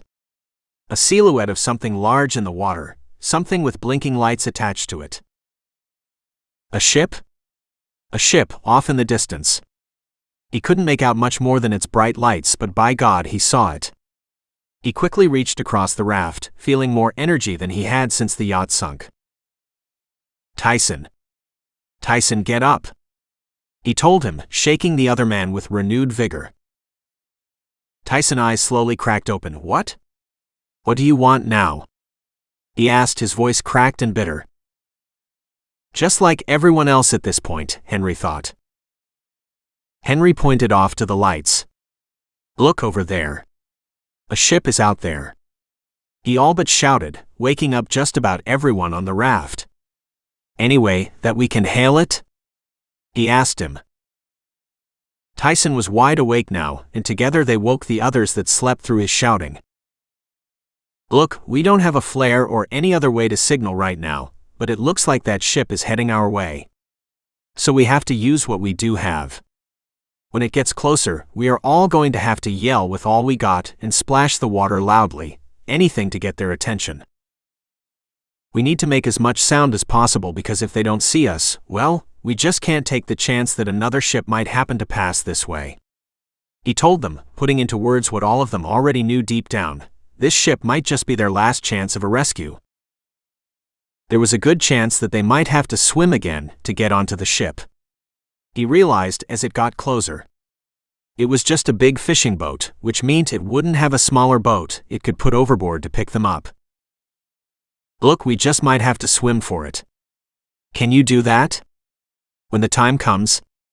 He asked Cheryl, giving her hand a reassuring squeeze as he did so. She was wide awake looking at the ship getting closer to them with same hope that everyone else had. She nodded to him, her matted blonde hair swinging in front of her face as she did so. Even after almost 2 days adrift, Henry couldn't help but notice how beautiful she was. He wished that he had told her that more before all of this had happened. He hoped he would get the time to do it in the future. The ship was indeed coming right at them. Soon its bright lights would fall on them and they would be saved, at least that's what he kept telling himself. The raft jolted violently all of a sudden and sent everyone crashing into each other. Shirley's elbow cracked into Henry's stomach with enough force to make him double over. As he helped her up, he looked over the side looking to see if they'd struck some sort of floating debris. What the hell was that? Tim asked to no one in particular. Maybe it's just the water getting rough. Somebody replied, but Henry got a sinking feeling as he watched Tyson slowly shake his head. No, the first mate said. Even Henry could tell from looking over the raft that whatever that was, the water had nothing to do with it. Another bump, this one even harder, sent the raft up on its side and let it crash back down with a splash. Cheryl clutched at Henry for support. He held her, but no words of comfort would come to his lips. Deep down he was terrified. Looking around, he counted there was only 8 of them left now. 10 people dead of dehydration and drowning. 10 faces around the office that he would never see again. For the first time he realized how short life really was. Be ready to swim, he told her. The bright lights from the ship fell on them. They were so bright that Henry had to look away. Some of the others began to shout and splash in the water. Henry went to open his mouth when he suddenly found himself falling through the air. He hadn't even gotten the opportunity to register the hard hit that came from underneath the raft before he was toppled out into the water. He splashed into the cold water. The salinity of it stung his eyes and made it hard to see. He heard someone gasp beside him and he reached out. It was Cheryl. He pulled her hard in the direction of the lights. Whatever else was happening, he knew that was their only hope. He swam as hard as he could. His tired and cramped muscles pleaded in protest, but he pushed on, blocking out everything else. Cheryl pulled away from him and swam beside him, both of them towards the lights. Behind them and beside them, there was more splashing. More swimmers. Then came the screams. Help! Something's! Came a shout that was cut off by a large splash. The sound only spurred Henry on. It was a woman's scream. He faintly remembered a pretty young stewardess that had been on the raft with them. However, he didn't want to find out what she was screaming about. He pushed it out of his mind. The only thing that mattered was swimming. They just had to keep swimming towards the boat, and everything would be okay, he reminded himself. There were more screams behind them, and then the sound of men shouting from the directions of the light. Loud cracks ripped across the night as Cheryl and Henry came closer to the lights. With dim recognition, Henry realized that the men on the boat were shooting. The thought almost made him stop swimming. He thought that they were shooting at them, but then in horror he realized that these men were shooting at something behind him. But what? Just keep swimming, he reminded himself. Now more than ever they couldn't slow down. Finally, they made it to the side of the boat where there was already a rope ladder dangling off the side waiting for them. Henry helped Cheryl get started and then followed up after her. He was pulled over the side of the ship by a man close to his age with straw blonde hair, hard blue eyes, and a ragged beard, a man who, unlike Henry, looked like he knew his way around the water. Henry and Cheryl lay gasping on the deck of the ship. Another loud crack tore through the night. Up close the rifle made his ears ring. Cheryl pointed off to their left. There was an old man that looked a lot like the man who had pulled them aboard. Henry would bet anything that they were somehow related. He stood with an old rifle perched in his shoulder, snapping out shots into the water. Finally the man shook his head. "I don't even think I wounded it." "Is that all of them?" he asked the younger man. The blond man nodded, and Henry realized that he was talking about the others in the water. He had been so caught up in seeing what the older man was doing that he hadn't realized that Tim and Tyson were now next to him, and Cheryl, along with another young man whom Henry vaguely remembered worked in the HR department. He also decided that after all this, he was going to start meeting more people. He laughed suddenly, causing Cheryl and the rest of the survivors to look at him. "I just realized how much of a horrible introvert I am," he told them. Cheryl and Tim laughed a little at that, but the others just shrugged uncomfortably. The blond man turned around to them. "Right, first things first. My name is Jake Taylor, and this is my father, John Taylor. This is my ship, the Angry Lady.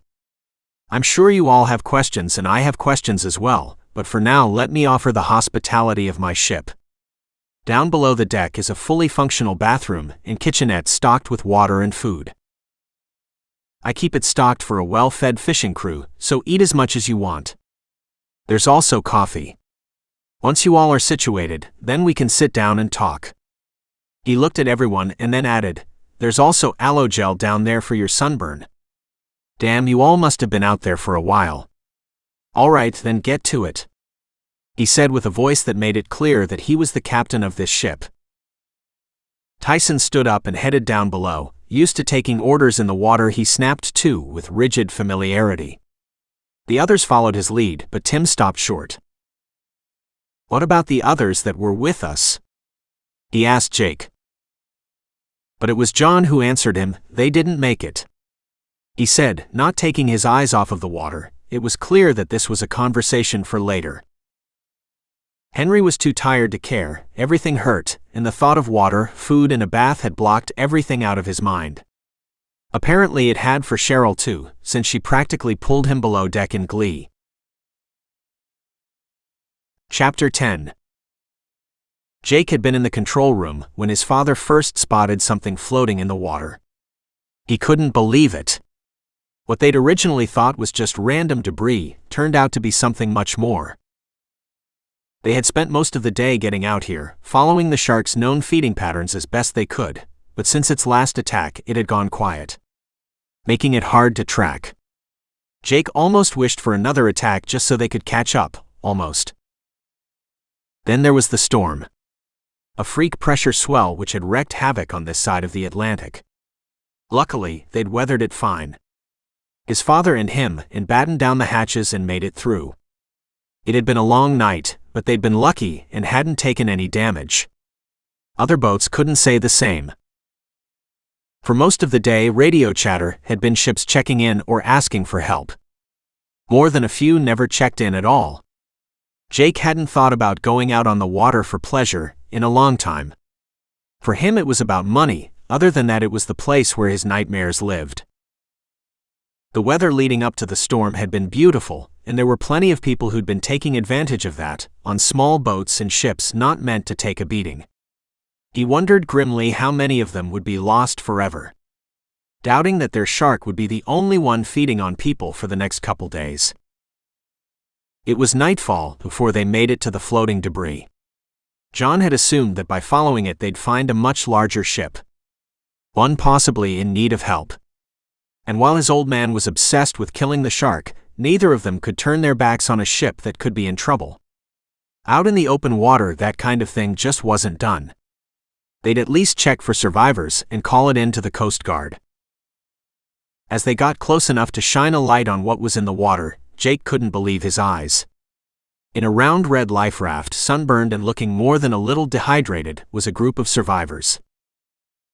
Jake quickly altered course to making sure to come as close as safely possible up beside the raft.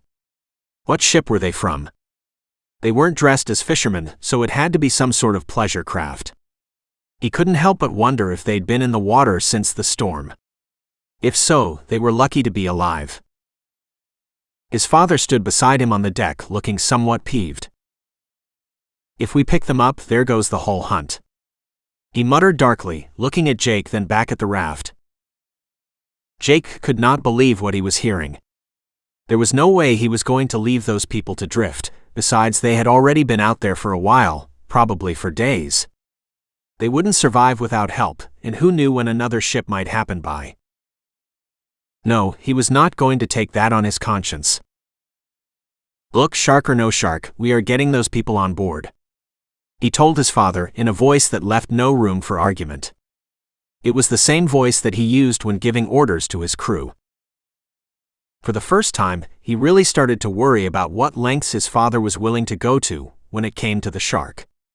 He decided right then that he didn't want to find out.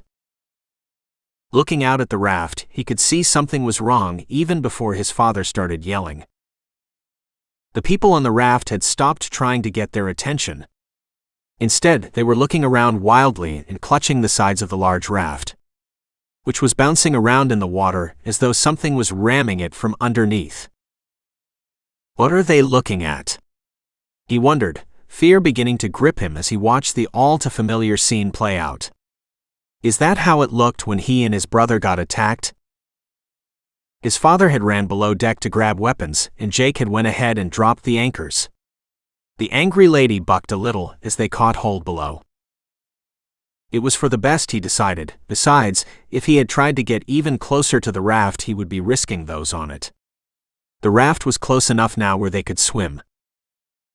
He grabbed the rope ladder on the way out of the control room. It was something he had kept on the ship out of necessity and hoped he'd never actually have to use. 2 large metal hooks kept it fastened to whichever side of the ship it was needed. Without wasting time, he hooked it over to the side and listened as the bottom stair splashed in the water. Whatever it was that had the people in the raft scared had hit them again. A loud thump behind him let him know that his father was back from below deck. He was carrying a large bolt-action rifle, one that he was loading while he ran. His father caught his look and said, "Something's bumping around their raft." "You don't think it's our shark, do you?" he asked in shock. Jake suddenly found himself gripping the side of the rails, unable to look away from the raft. "It fits the pattern, and it's on the same path," his father muttered, working the bolt action and racking around into the chamber. Everything happened so fast Jake could hardly believe what he saw when the raft was hit again. "Holy shish!"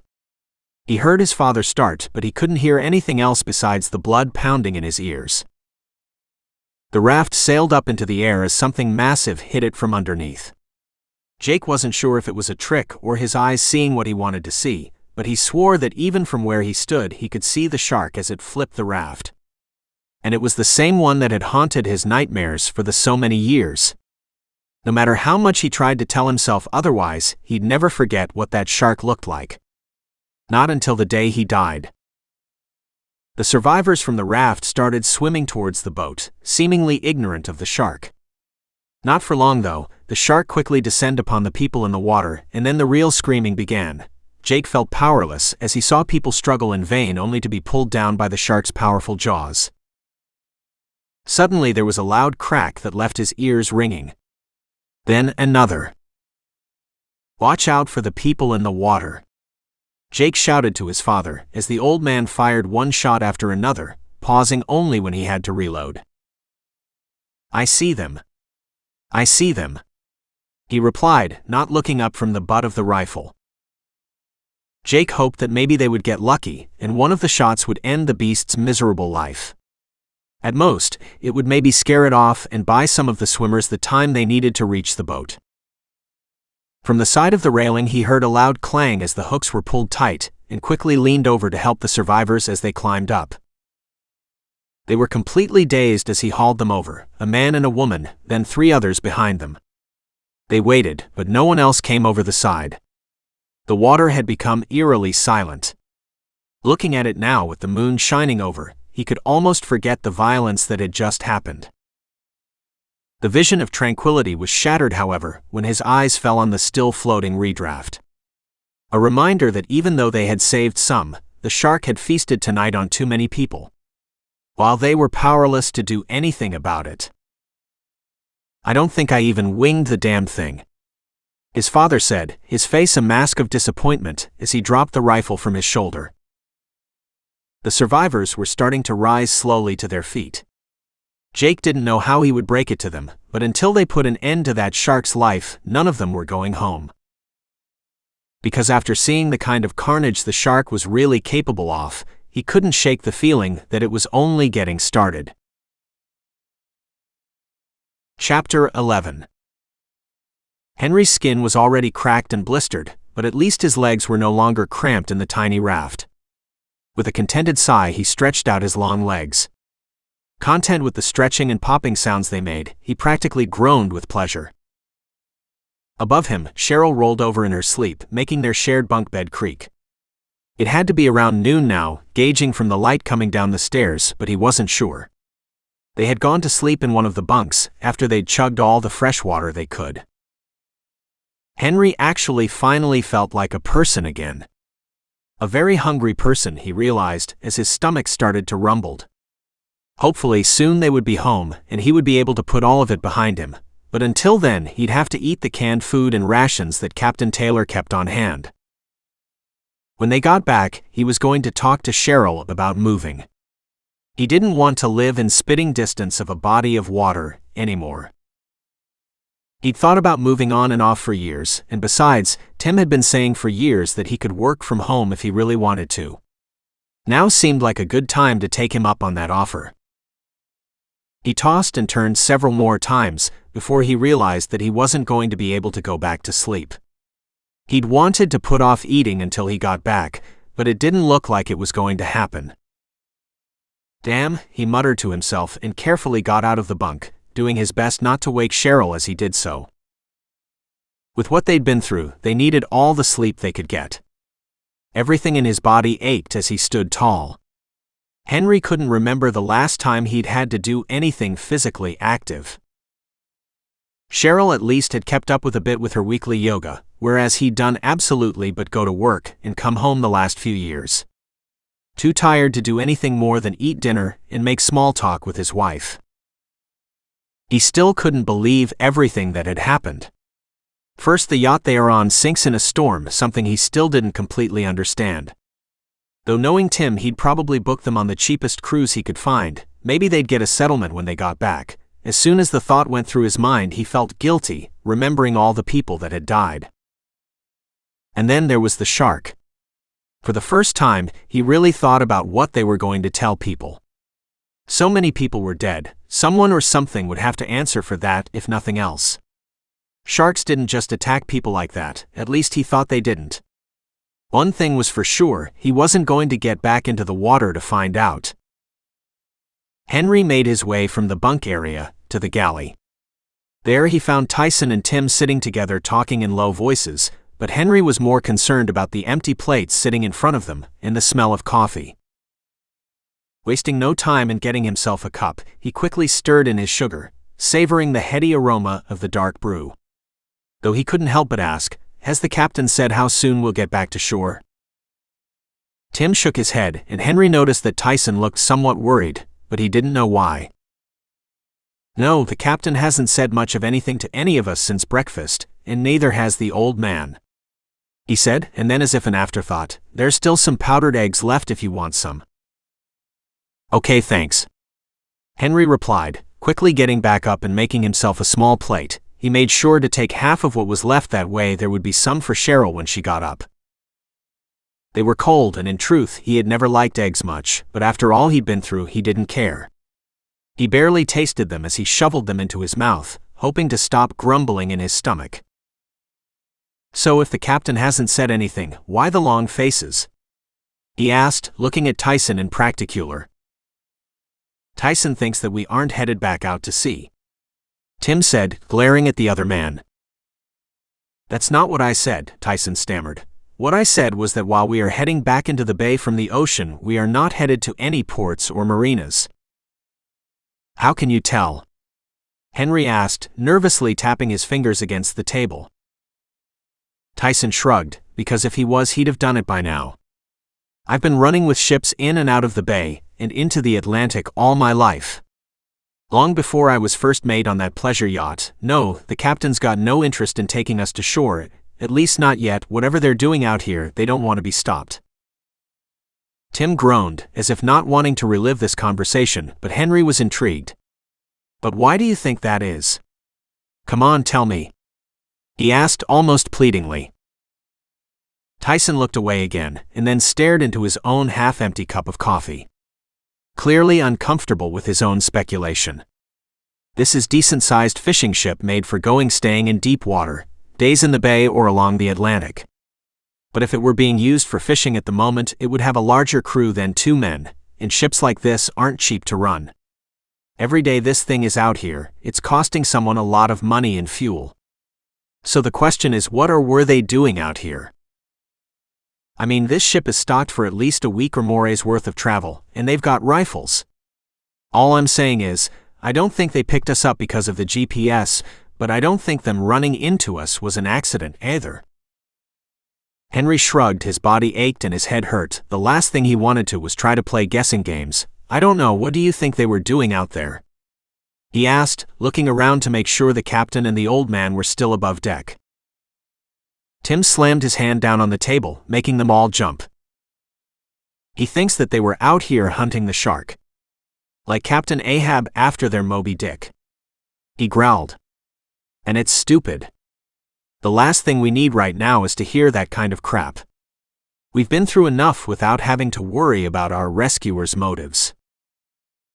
Tim moved and Henry stood to let him out of the booth. I'm going back to see if Aaron's awake, he said, walking back into the direction of the bunk areas. Aaron must have been the other guy who made it from the raft. Henry felt terrible because, like most of his co-workers and the crew of the yacht, he had no idea who the man was. It was like up until the trip he'd been living his life in some sort of fugue state. Henry and Tyson watched him leave. Already they could see where Tim was beginning to peel. At least he looked a little less red. More than a few of the blisters had popped though, and were starting to ooze. Henry wondered how long his would take to do that, and shuddered. Maybe that was what had him so irritable, Henry thought, realizing that he should also probably be losing his shit about now, but found that he couldn't. With all that had happened, and how fast it had happened, well, to be honest, none of it felt real yet. Tyson and him finished their coffee in relative silence, broken only by the occasional grunts of appreciation after every sip. Cheryl woke up a little after Tim had stormed off and finished the rest of the powdered eggs. The other man, Aaron, would just have to fend for himself. Cheryl looked a lot better, certainly less sunburned than Tim and him.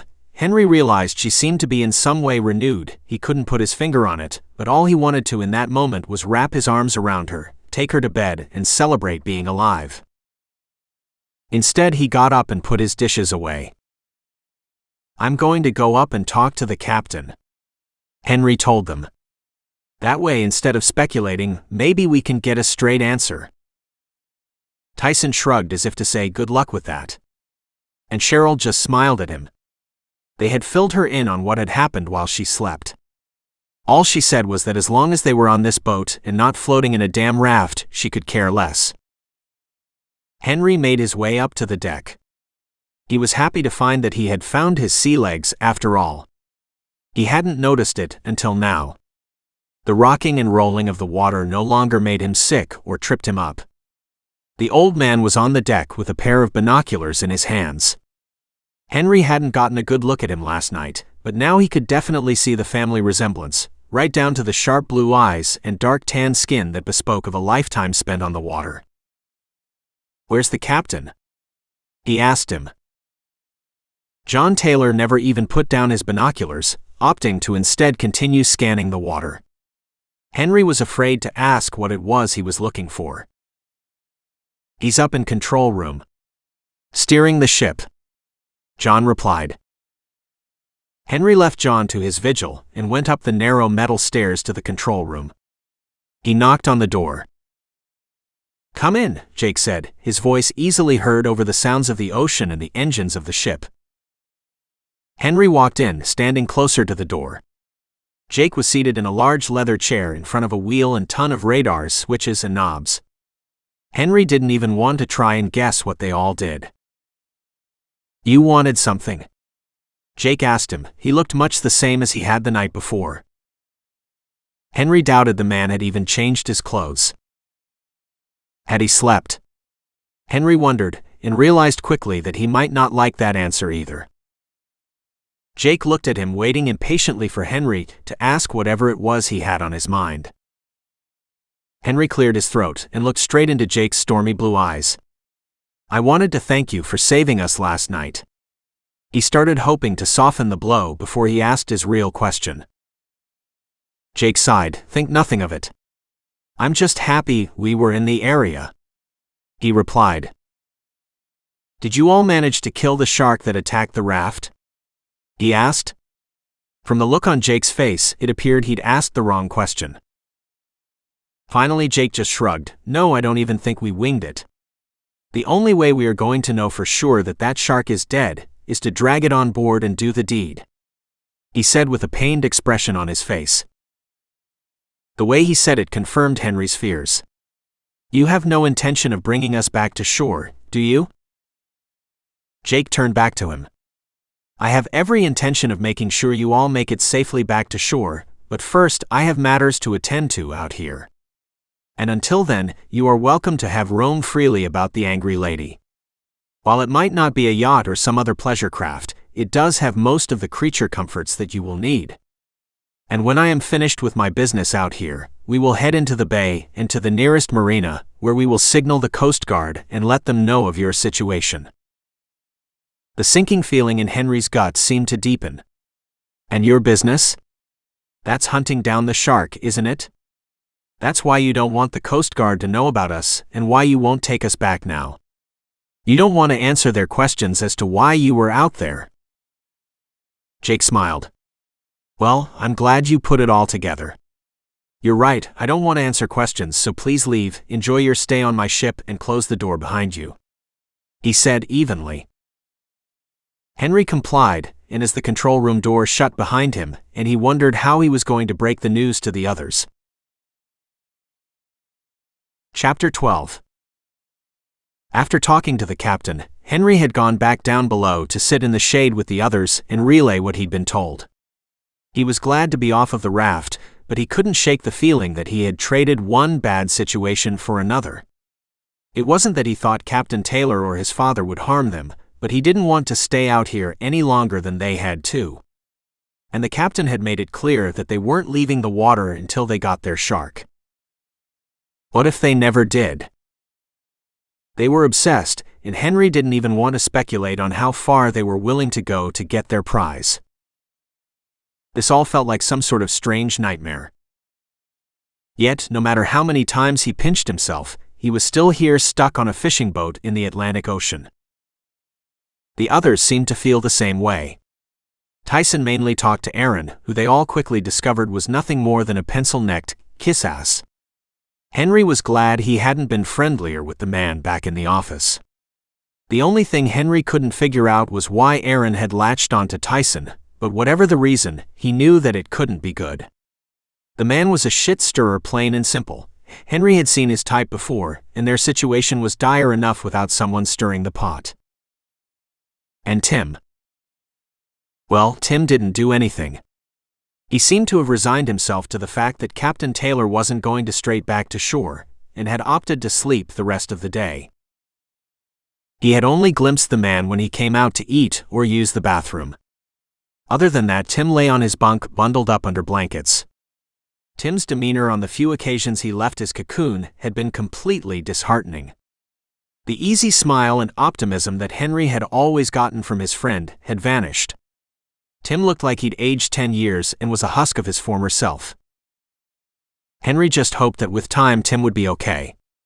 He hoped they'd all be okay for that matter. Henry was lucky. Through this whole thing, Cheryl had been his rock. Not with words, no, they hadn't talked much after they were cast adrift and even after they were rescued. It was her presence, it was the little reassuring pats and squeezes. The little things she did that let him know for sure that things could be normal once again. She too had spent most of the day in her bunk, but he couldn't blame her. There really wasn't anything for them to do on this ship, other than stay out of the way. What was really nagging Henry, though, as he sat alone at the booth and heard the constant whispering coming from Tyson and Aaron from back in the galley, was that he felt useless. On this fishing boat he was just sitting here, not doing a damn thing, while above deck, two men now held all of their fates resting in the palms of their calloused hands. Mustering up his courage, he walked past him and Cheryl's bunk. She waved at him as he walked by. She had found a couple old paperback books and was keeping herself busy with them. He found himself standing on the other side of Tim's bunk. "Tim, get up," he said. He knew Tim was awake since he heard movement from behind the curtain that acted as a door. The bunk creaked as Tim sat up. "Tim, get up. You can't just lie around all afternoon." The pile of blankets moved, and Henry heard the sound of Tim's feet hitting the floor. As he stood, Tim dropped the blankets back on the bunk. He was so red that Henry couldn't tell if he was angry or not. If it had been any other time, Henry would have made a joke about his old friend's appearance, but clearly he was in pain. Henry could practically see the peeling skin falling off of him. When Tim spoke, he didn't sound angry, just defeated. "What is it that we are supposed to do?" he asked. Henry smiled at him. "Go fishing." Shock registered on Tim's face, but only for a minute, and it was quickly replaced with a hard frown, one that was filled with grim determination. Henry had been right, they both needed this. He had wanted to talk to Tyson about it, but for some reason he had shut the rest of them out. The only person he was talking to now was Aaron. Tim followed Henry up the stairs back onto the deck. John was up there, his eyes piercing the horizon in an ever-constant vigil. He stopped staring out into the water only long enough to check the lines on either side of the ship. He looked over at them as they walked up only briefly, as they came up to the deck. "Do you need a hand?" Henry asked him. If the old man was surprised, he didn't show it. Maybe he had already assumed that it was bound to happen. After all, being hunted through the water by a shark and listening as it ate people you slightly knew would give most people a reason to want it dead, and if not, the boredom of being on ship with nothing to do would. "Yeah, go hack up some chum. Don't get fancy with it, just fill the buckets," John told them, pointing a thumb over to an already bloody cutting board. Several empty buckets sat near it. The fish were frozen and it was a messy, smelly job, but at least it got their minds off of their situation. Watching Tim hack away at the frozen fish with an old hatchet, he couldn't believe that he had been so dumb. Of course, Tim was more upset than him about this. Tim had known all of those people on a personal level. They weren't just blurred faces in the hallway for him. Tim used to make fun of Henry for not knowing everyone's name, while Tim had known all of them. In fact, he'd prided himself in it. That was always one of the big differences between them. While Henry had looked at the office as just a job, a place he came to do his time and make a little money, Tim had loved it, saw it as a career, and probably felt responsible for everything that had happened. "Hey man, look, if you need to talk or anything, well, I'm here okay," Henry told him, without looking up from hacking up a fish with the large butcher knife. He couldn't have looked up if he had wanted to, at least not without risking his fingers. "I'll be fine. It's just it doesn't feel real, you know," Tim said with a snort. "I mean, between the storm, being set adrift on a raft, and then being attacked by a shark, can this get any worse?" he asked.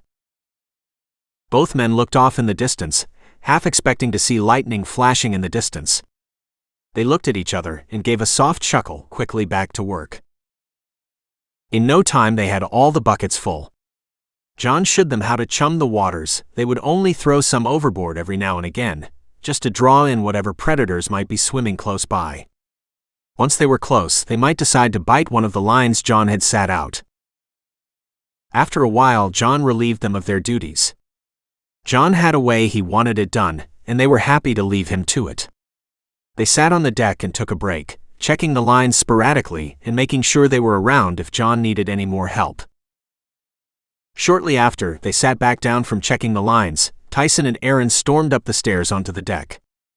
One look at the pair, and Henry could tell that trouble was brewing. They went right up to the control room. Henry and Tim exchanged a look between themselves and John. The old man also apparently picked up on the face that something was up. He shrugged, apparently deciding that whatever they were up to, it wasn't his problem. The ship slowed a little and Jake came down, with Tyson and Aaron trailing behind them. He lifted open a hatch on the deck and inflated a small, inflatable raft. Not like the massive one they were on. No, this one was more like a dinghy. He also pulled out a small prop engine. I want it on the record that this is madness. You two do realize that we have been chumming the water for a man-eating shark for most of the day, right? Not to mention the fact that you will be in the ocean on this with miles between you and the bay, one harsh wind, and you won't make the Virginia coast by nightfall. Jake said to them, pointing at the raft for emphasis. Tyson held up his hands in placation. Look, we are close enough to the mouth of the bay. I can get us that far no problem. Once in the bay, we hit the nearest patch of land and walk to the nearest phone. He replied.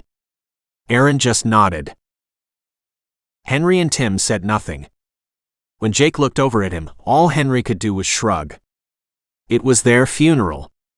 They all helped to get the raft off the side and steadied the rope ladder as they climbed into it.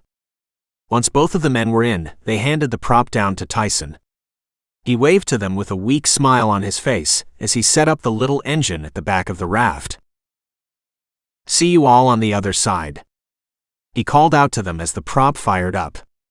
They all stood on the deck and watched them leave. The raft pushing its way through the water at a pretty decent speed. Henry hoped it would be enough. Soon they were just little dots on the horizon, barely visible in the afternoon sun. Jake shook his head and ran a hand through his beard. He knew that the tiredness he was feeling was more than physical. Idiots, he muttered and walked back into his control room. His father only shrugged. Tim and Henry stood there, not really knowing what to do. Henry really did wish them the best, but they should have waited. Yeah, sure, he would love to be back on land as much they would, but for Tyson to up and try to navigate a dingy back to land was foolhardy. Especially since the sun would be down in the next couple of hours. Maybe he didn't know as much about the ocean like Tyson and the Taylors did, but still, Tyson should have known better. God helps those who help themselves, he said, shaking his head. Tim looked up at him confused. Maybe that's what they were thinking when they made that plan. He told him. When did you get religious? Tim asked him. Henry shrugged his shoulders. Neither one of them had to guess the answer to that question. The ship's intercom blared over the deck. Pull up the lines. Jake's voice echoed out over the deck, following by static crackling. John looked irritated and like he was about to give Jake a piece of his mind. Jake's voice echoed out again. There's been another one, was all it said. Shit, cursed John. What is it? Tim and Henry asked in unison as they helped him get the lines out of the water. He means there's been another shark attack. John told them and went back to his muttering himself. Chapter 13. A few miles away from the angry lady, Chad and his friends were getting tore up. They had his dad's speedboat, girls and beer, and it was shaping up to be one hell of a good night. He fist-bumped his friend Donnie as he turned off the engines. They were just a little way out of the bay, far enough that they could say they were in the ocean, but close enough to shore that it wasn't dangerous. Chad wasn't stupid enough to take his dad's boat out further than that. It was a good spot for them to hang out without going into the much deeper and rougher water, and out here, they didn't have to worry about hitting a crab pot in the dark. Jackie and Amy started to strip down to their bathing suits.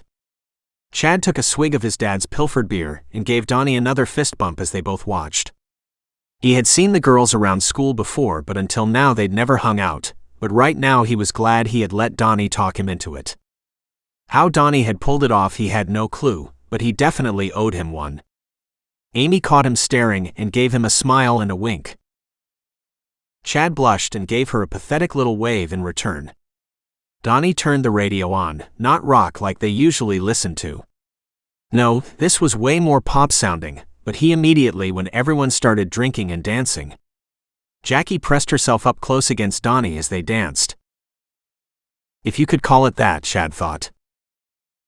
Eyes on me, Amy whispered to him while grinding her body against his to the music as while the boat rocked with the waves. All thoughts of Jackie and Donnie fled his mind. He slipped his hands over her tight tan waist and did his best to keep up. His brain fogged by the sweet coconut scent coming from her auburn hair. Chad didn't want this song to ever end. I want to go swimming. Jackie suddenly shouted and grabbed Amy. So much for his good time. He sighed as Amy was pulled away from him. She gave him a small smile as Jackie and her went to the back of the boat and proceeded to jump off. Donnie looked at them and then at him, shrugged and pulled his shirt off. Then he took a running leap that ended with a huge splash, making the girls in the water squeal. Chad was about to follow suit when he remembered the little ladder on the side of the boat. Thankful that for once he had listened to something his father had told him, he released it and sent it into the water. It would have been nearly impossible for them to get it to drop down while in the water, and without it, they wouldn't be able to get back on board. From the water, Amy waggled her fingers seductively for him to join her. Jackie and Donnie were already splashing around and pawing at one another. Chad wasn't the least bit jealous though, he just hoped he'd get to do the same with Amy. He swallowed and looked at her, letting his courage build. To be honest, Chad hated deep water, and by that he meant any water that he couldn't see his feet in. He also hated swimming in the dark, something about it to him had always just seemed like asking for trouble. But Amy was already in the water and she was beautiful, and for some reason she seemed to like him. Which meant that he was getting in the water. A quick dip couldn't hurt, could it? He asked himself. Besides, it wasn't like he was going to plead with them to get back on the boat. No way did he want to be that guy. He chugged the remainder of his beer, wishing that he could get a little bit of buzz going, for bravery, if nothing else. Amy gestured again and Chad pulled off his shirt, hoping the night would make his farmer's tan look less pale, and he jumped. He almost let his breath out when his head went underwater. It was freezing cold, he really hoped his body would acclimate soon, if not, then he wouldn't have to worry about having any fun with Amy. Over here, he heard Amy say as he spit out the salty water. He swam blindly in the direction of her voice. Warm hands suddenly wrapped around him. He stopped trying to rub the salt water out of his eyes. Hey, he said, feeling the heat rise to face and hoping she wouldn't be able to see him blush. Her arms were still around him. Hey, she replied, moving her lips onto his. Chad kissed her back, and as her breasts pushed up against his chest he almost forgot to keep treading water, and they both started to sink. At some point she had wrapped her legs around him, and now he was keeping them both afloat. They broke apart briefly, laughing. Should we move this party back on the boat? Chad asked, hoping his voice didn't crack when did. Amy giggled. Sure, she said, and took his hand as they swam back to the boat. Chad was preoccupied helping and ogling Amy at the same time as she climbed up the ladder. Her tight purple bikini left nothing to the imagination, which was fine with him. Chad was tired of his imagination anyway. Jackie screamed as Chad put his foot on the first step. A loud blood-curdling shriek, people didn't scream like that joking around. That thought kept bouncing around his brain as he stood frozen on the ladder, still halfway submerged in the water. He could see her then. Jackie. She was swimming fast towards the boat. He dimly remembered Donnie saying something about her being on the swim team, or something like that at school. He looked around but didn't see Donnie, which was weird. Someone was shouting. It was Jackie. Start the boat. Start the boat, shouting the phrase like a mantra as she swam. That seemed to snap him out of it. He climbed the rest of the way up the ladder and went to front, then he turned the key. Amy sat on one of the chairs. She looked frightened and he couldn't blame her. What's happening? She asked him. "I don't know," was all he could reply. The engines idled, and they both turned around to see Jackie. There was something in the water behind her, but she was almost at the ladder. He figured it had to be the beer, or the fact that they were out here at night, because he could swear that what he was seeing was a dorsal fin. And where was Donnie? He leaned over the side to help grab Jackie's outstretched hand. He had just grabbed a hold of her when something rose up behind her. There was a lot of screaming then. His, hers, probably Amy's too. Chad didn't believe what he was seeing. It was a shark, and a big one at that. It had risen up right behind Jackie, its cruel teeth snapping down on the lower half of her body. He had tried to hold on, but he just wasn't strong enough. The whole time he was staring into the cold, dead black eyes of the shark as it pulled Jackie down into the water. He grabbed a flashlight and ran back. When he flipped its switch, he instantly wished that he hadn't. The water was dark red. Just as he was about to turn back around, Jackie broke the surface screaming. She started when the shark hit her again, this time driving her against the boat and splashing them with gore. "Oh my God!" Amy screamed.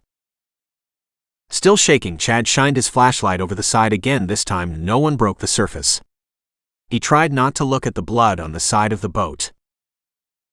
Amy was sobbing, and he was shaking. He wanted to lie down and let all of this be a bad dream. No, wait, there was something he could do.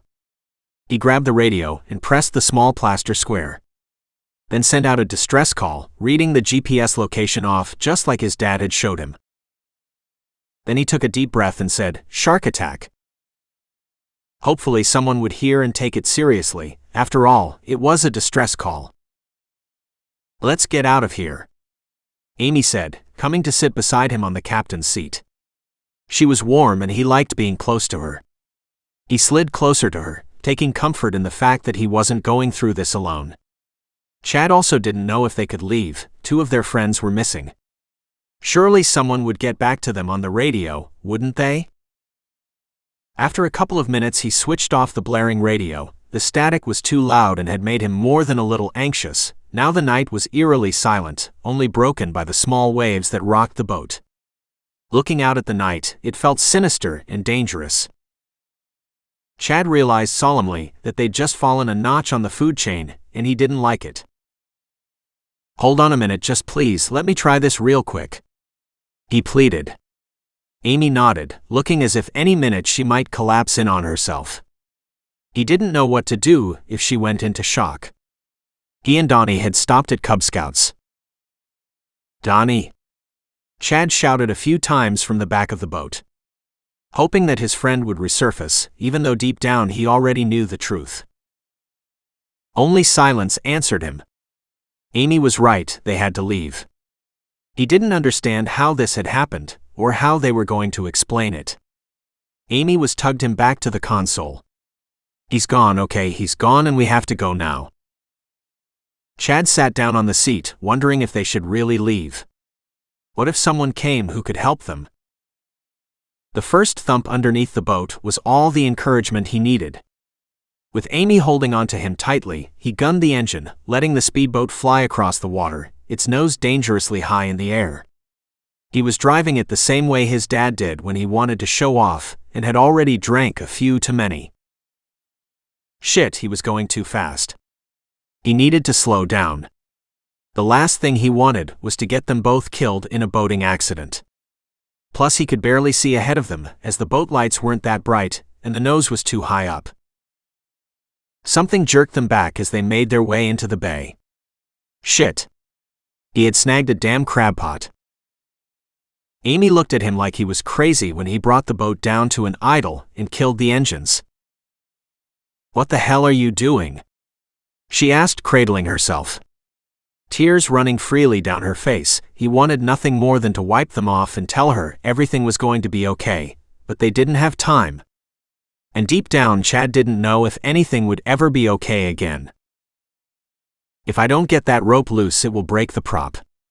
If it's not already tangled on it, I should just be able to raise up prop, hopefully then it will slide off. If not, I'll cut the rope," he replied. "How will you know?" she asked him. Chad nervously cleared his throat. Normally my dad would make me get in the water to check, but fuck that. He told her, seeing Jackie's outstretched hand in his mind right before she was dragged under. He shuddered. So instead, I'm going to lean off of the side and check it. Can you hold my legs? She nodded. He pulled out the little hunting knife his dad always kept on the boat. It was a little rusty from the constant exposure to salt water, but he prayed it would do the job. Leaning over the side, he gulped as he came closer to its fathomless depths. With his face was only inches away and his hands now in the water, Amy held his legs, clamping them tightly with her full weight against the boat. With the knife clutched tightly between his teeth, Chad felt around until he found the prop. To his relief, it was good. The engine had snagged the line, but it hadn't become twisted up in the propeller like he feared.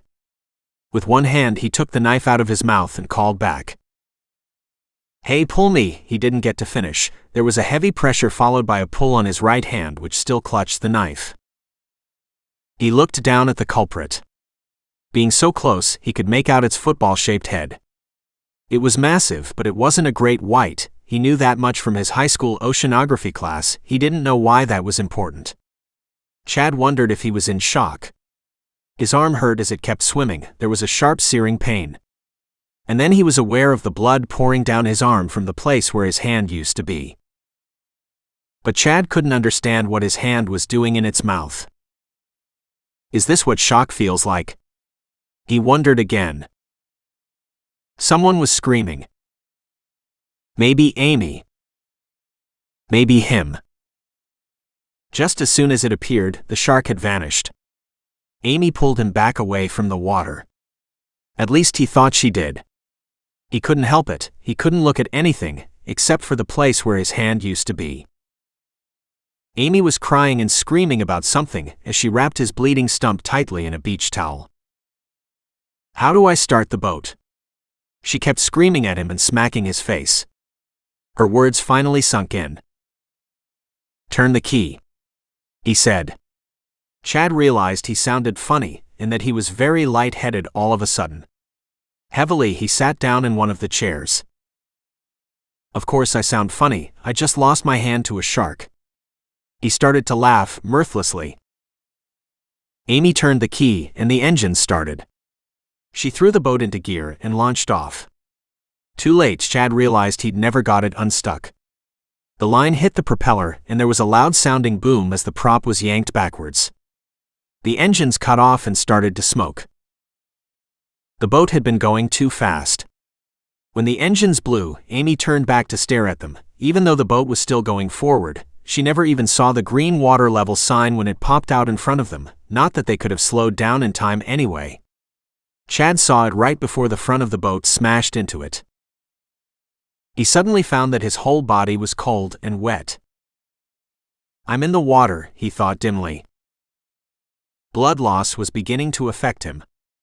The moon lit the water, making everything dimly visible.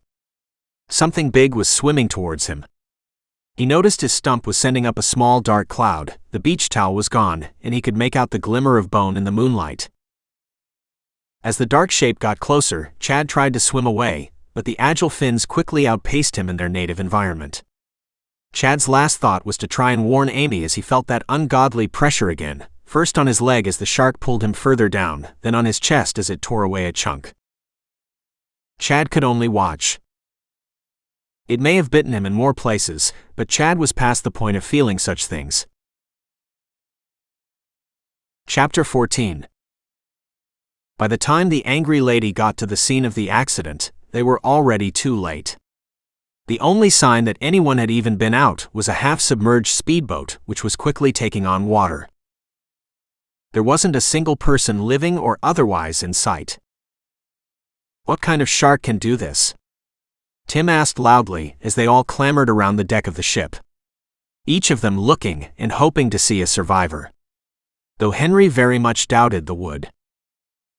Cheryl had joined them on the deck, and Henry threw his arms around her as they watched the smaller boat sink farther and farther down into the water until it was almost out of sight. It was John who answered Tim's question as they all moved their handheld flashlights back and forth, for looking unsuccessfully for any signs of life. The shark didn't do that, Jake said, motioning towards the sinking boat. They sounded like scared kids over the radio. They must have run into that pylon. That's what caused all the damage. He told them, pointing out the cracked wooden beam which was now barely visible in the water. But what kind of shark are we after? Henry ventured. I mean, what could do this? This isn't the Pacific, so it can't be a great white or anything like that, right? John coughed and spat out into the water. No, it's not a great white. I've never laid eyes on it personally, but if I had to guess, what we are after is a bull shark. They can get up to 10 feet long and up to 1,000 pounds. They're also one of the more aggressive species. But how can you know? Cheryl asked him, pulling away from Henry. I've been researching it since the damn thing turned one of my boys into a Happy Meal. Guess that makes me close enough to an expert. He replied. Oh my God, I'm so sorry. Cheryl quickly apologized. But John wasn't quite through yet. I read everything about sharks I could get my hands on that, and I asked around. Working on boats you get to hear things that don't make the news, and I studied every article.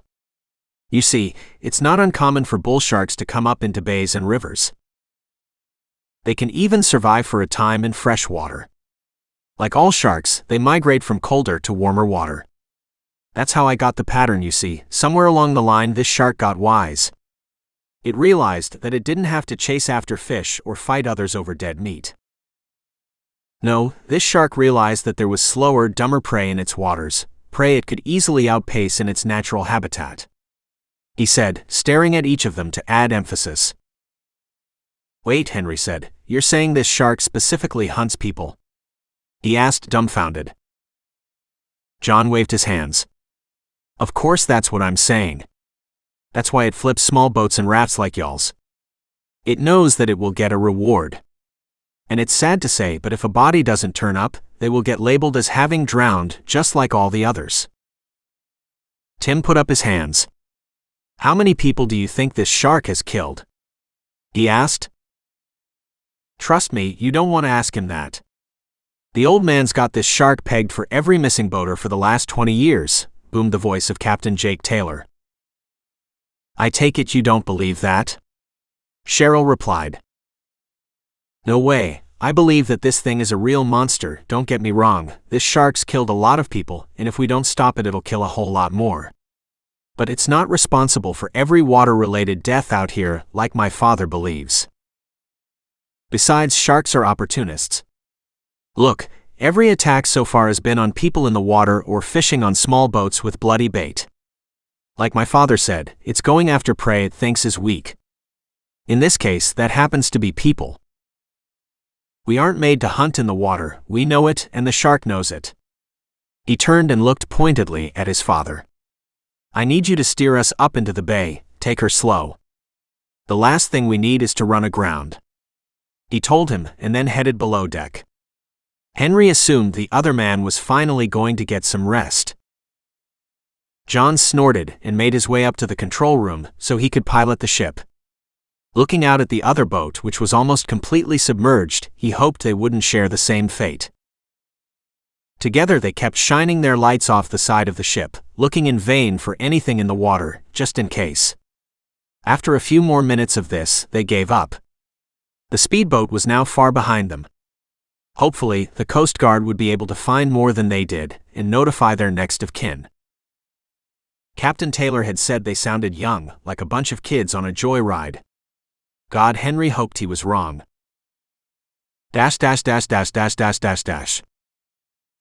Something was nagging Cheryl, but she couldn't quite put her finger on it. She had spent most of the time below deck reading or pretending to read. So much had happened, and to be honest, she wasn't sure how to process everything she was feeling. And the last thing she'd wanted was to have to talk about it. The last few days had been a nightmare, and now they'd been shanghaied basically into helping out with this insane shark hunt. She'd been in the water. She knew the fear of knowing that predator was right behind you. Henry and her had been lucky, and she knew that, if it had wanted to, they never would have been able to make it to the boat. Yes, they'd been lucky that they swam faster than the others.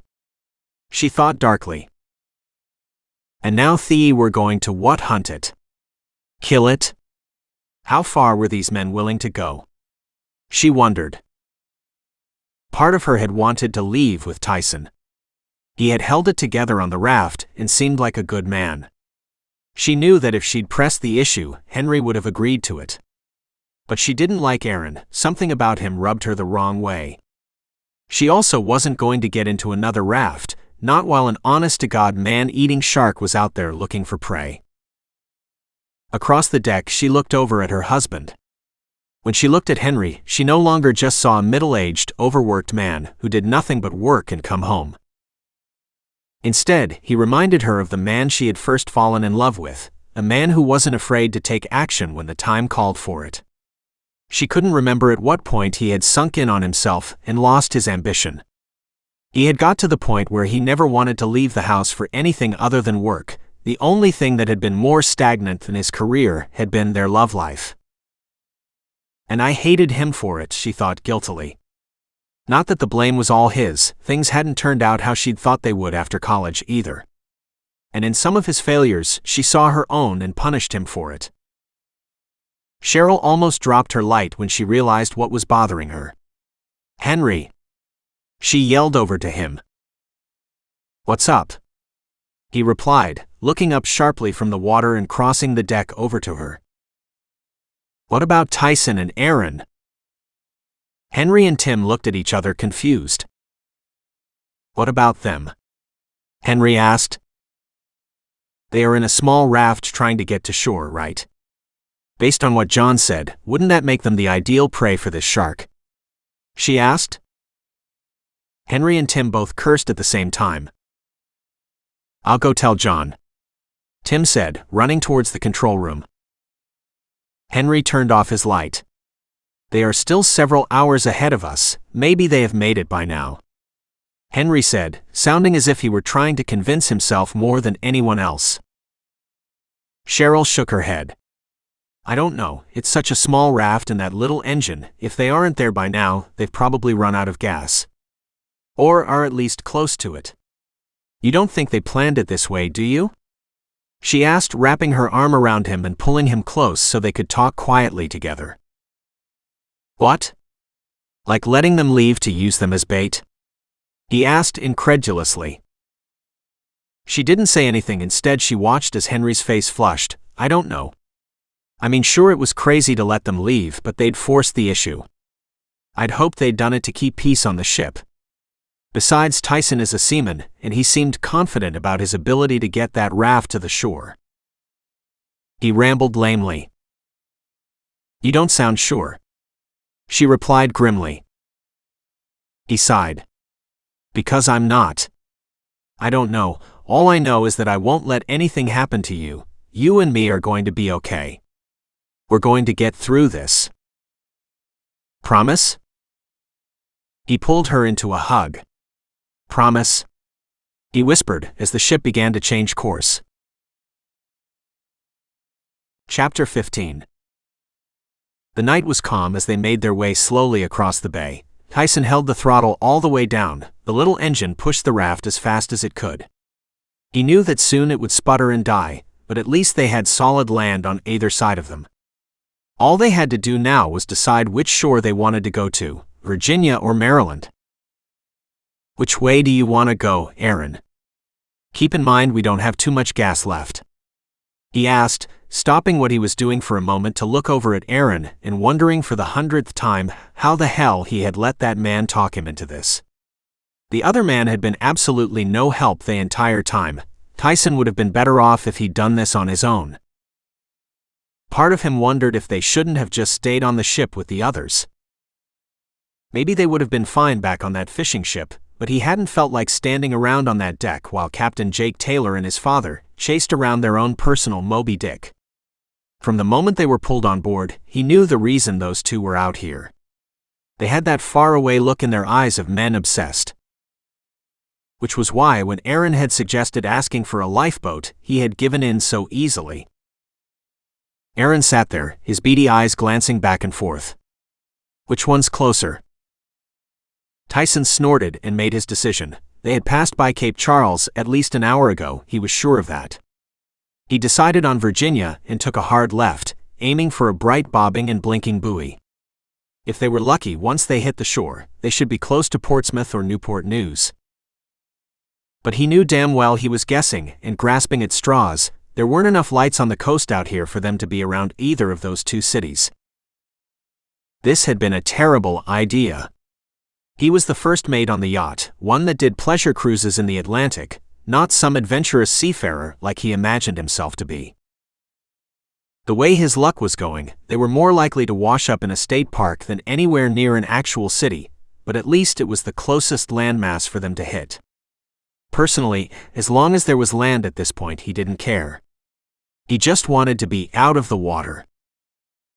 The calmness of the water had helped them to make a great time, so perhaps his luck wasn't all bad. If it had been rough out, they would have been completely screwed. This little raft would have flipped or been blown, of course, hours ago. Aaron cleared his throat. I'm glad we didn't stay out there with them, even if we end up having to swim to shore, he said with an exasperated sigh. Tyson looked over at him. Why do you say that? I saw that thing, man. Aaron replied, putting his head in his hands. I was the last one pulled aboard, and if I had been a little bit slower, it could have been me. I could have been that thing's dinner. Tyson had been trying his best to forget about the shark. He had never seen anything like it before, and he prayed he never saw anything like it ever again, but he knew that he would be swimming from in his nightmare for the rest of his life. For the first time in his adult life, he was actually scared of the water. Me either, he told him. And believe me when I saw, I hope I never see anything like it again. In fact, I think I'm going to be looking for jobs on shore for a while when we get back. Have you been on sinking boat before? Aaron asked him as they closed in on the buoy. Tyson laughed. No, until this trip I had never been on or even seen a ship go down like that. Captain Patrick should have known better than to charge into that storm on a damn pleasure yacht. Especially one that wasn't in the best shape. He'd been putting off major repairs for years. That tight-ass bastard should have known better. Of course, I'll play real dumb if any of y'all try to sue his estate. His family shouldn't have to pay for his mistakes. He shook his head. Aaron was no longer paying any attention to him. What is it? He asked. It's nothing, I just thought I saw something in the water. Aaron replied, looking over the side of the raft out into the water. Probably nothing, maybe a carp, I think they jump. I'll be honest, I was never much of a fisherman. Tyson replied, glancing over to where Aaron was looking. Yeah, see man, there's nothing there. They were now between the buoy and the shore when the engine started to sputter, just slightly, letting them know that this was it. They were about to be completely out of gas. The shoreline was still a good distance away. Worst case scenario, they'd paddle, but they were close enough that Tyson believed he could swim it if he had to. He'd be exhausted by the end of it, but he'd make it. Aaron, on the other hand, might be in some real trouble if it came to that. He thought, looking at the other mont's out-of-shape body. Tyson was just happy to see the shore. All of Aaron's talk of seeing stuff in the water was starting to spook him. He didn't want to think about anything swimming around them right now. The engine sputtered one more time and then finally died. Shit, Tyson groaned. What's wrong? Aaron asked, his voice cracking halfway through. Tyson swore that under normal circumstances, Aaron would still have jumped at every little sound. Aaron was a walking bundle of nerves, and the sooner he was on land and away from him, the happier Tyson would be. They were now floating aimlessly with the current drifting farther from the shore and back towards the buoy.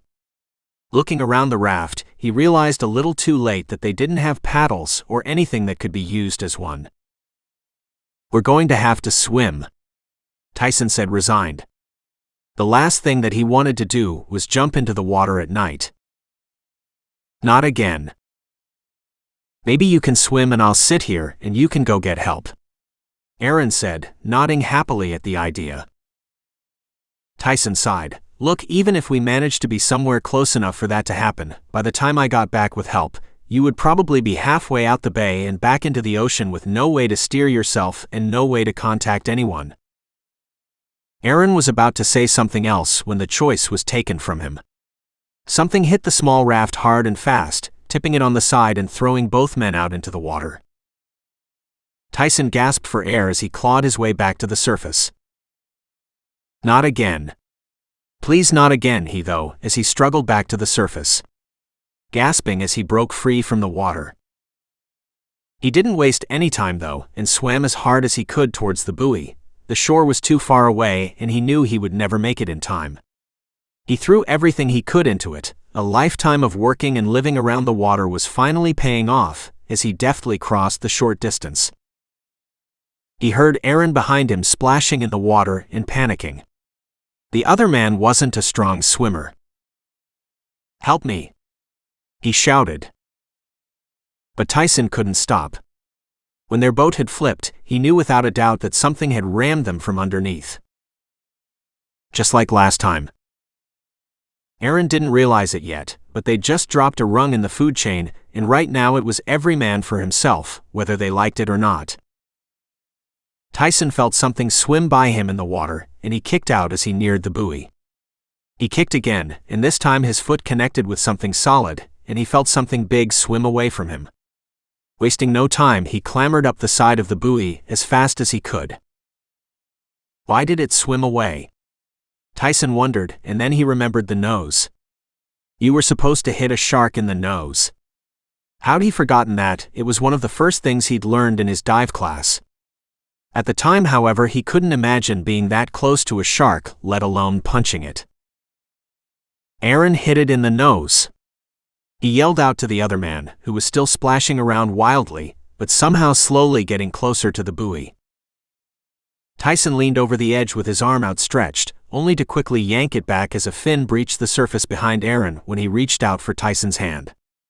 The look in his eyes was one of confusion as Tyson pulled back in fear. When Aaron felt the pressure and searing pain, he knew it was already too late. He didn't even have time to cry out as he was dragged into the water. Tyson could only watch as the other man was pulled down into the water after a brief struggle. He then pulled himself further onto the buoy, grasping onto it for dear life. He knew it was still down there circling and waiting for him to make a mistake and wind up back in the water. Eyes wide open, he clutched tighter onto the rails. One thing was for sure, it was going to be a long night. Tyson thought miserably. Chapter 16. They continued to throw chum off the side of the ship as they made their way up the bay, all of them vigilantly looking for any signs of the raft. So far no sharks had made an appearance, and the only things coming up to eat at the chum were large skates that glided up alongside the ship. Damn, John muttered for the 1,000th time, and took another swig from his hip flask, the only sound to break the silence while they all worked. Hey Henry, we're getting low. Tim shouted over to him. Henry ran across the deck and dumped out another bucket of freshly chopped chum, wondering just how much of this stuff they actually had aboard. He was up to elbows in fish blood, guts and offal. If he wasn't so worried about the Tyson and Aaron's safety, he would have taken a shower and gone to bed by now. 2 hours they had searched to no avail, instead deciding once again to chum the waters and drag lines. John had convinced them they could do both. Hit two birds with one stone was how he explained it. Though Henry had his doubts. He went back to chopping up chum. The supply above deck was getting low. Did they have more below deck? And if they didn't, what would they do if they ran out? There was no way they would turn back. Poor Tim was getting just as obsessed as the tailors. Henry watched as the other man baited the large hooks and fervently ran up and down the deck checking the lines. The water all around the ship was bloody, lit by the overhead lights. It looked like they were dragging a dark crimson cloud with them up into the bay. Between that, the smell of the fish he butchered, and the churning of the waves, Henry had almost lost the contents of his stomach more than a few times. Even the deck was stained red. That was also on old John. He'd gone below and emerged with a cooler to help strengthen the chum. Right away, Henry should have known he wasn't going to like whatever the other man pulled out. And he didn't. It was pig blood and guts. which they deftly mixed in a bucket with fish parts. It all stank terribly, and now even the deck looked like it was soaked in blood. Henry hoped it wasn't an omen for things to come. He kept telling himself that as soon as they got the shark they'd be home free, but even he was starting to doubt that. "This is disgusting," Cheryl said, handing him a rag to clean up. Henry tried his best, but it didn't do much. His hands still had a reddish tinge. "I know, Dad, but once we're out they'll have to stop and resupply, right?" he told her. She looked across the deck at Tim and John, who were still working. "You sure about that?" she asked him. He wasn't. It was late, yet none of them had stopped, not to rest, not to eat. Hell, he hadn't even seen one of them take a piss. "Why pig parts anyway?"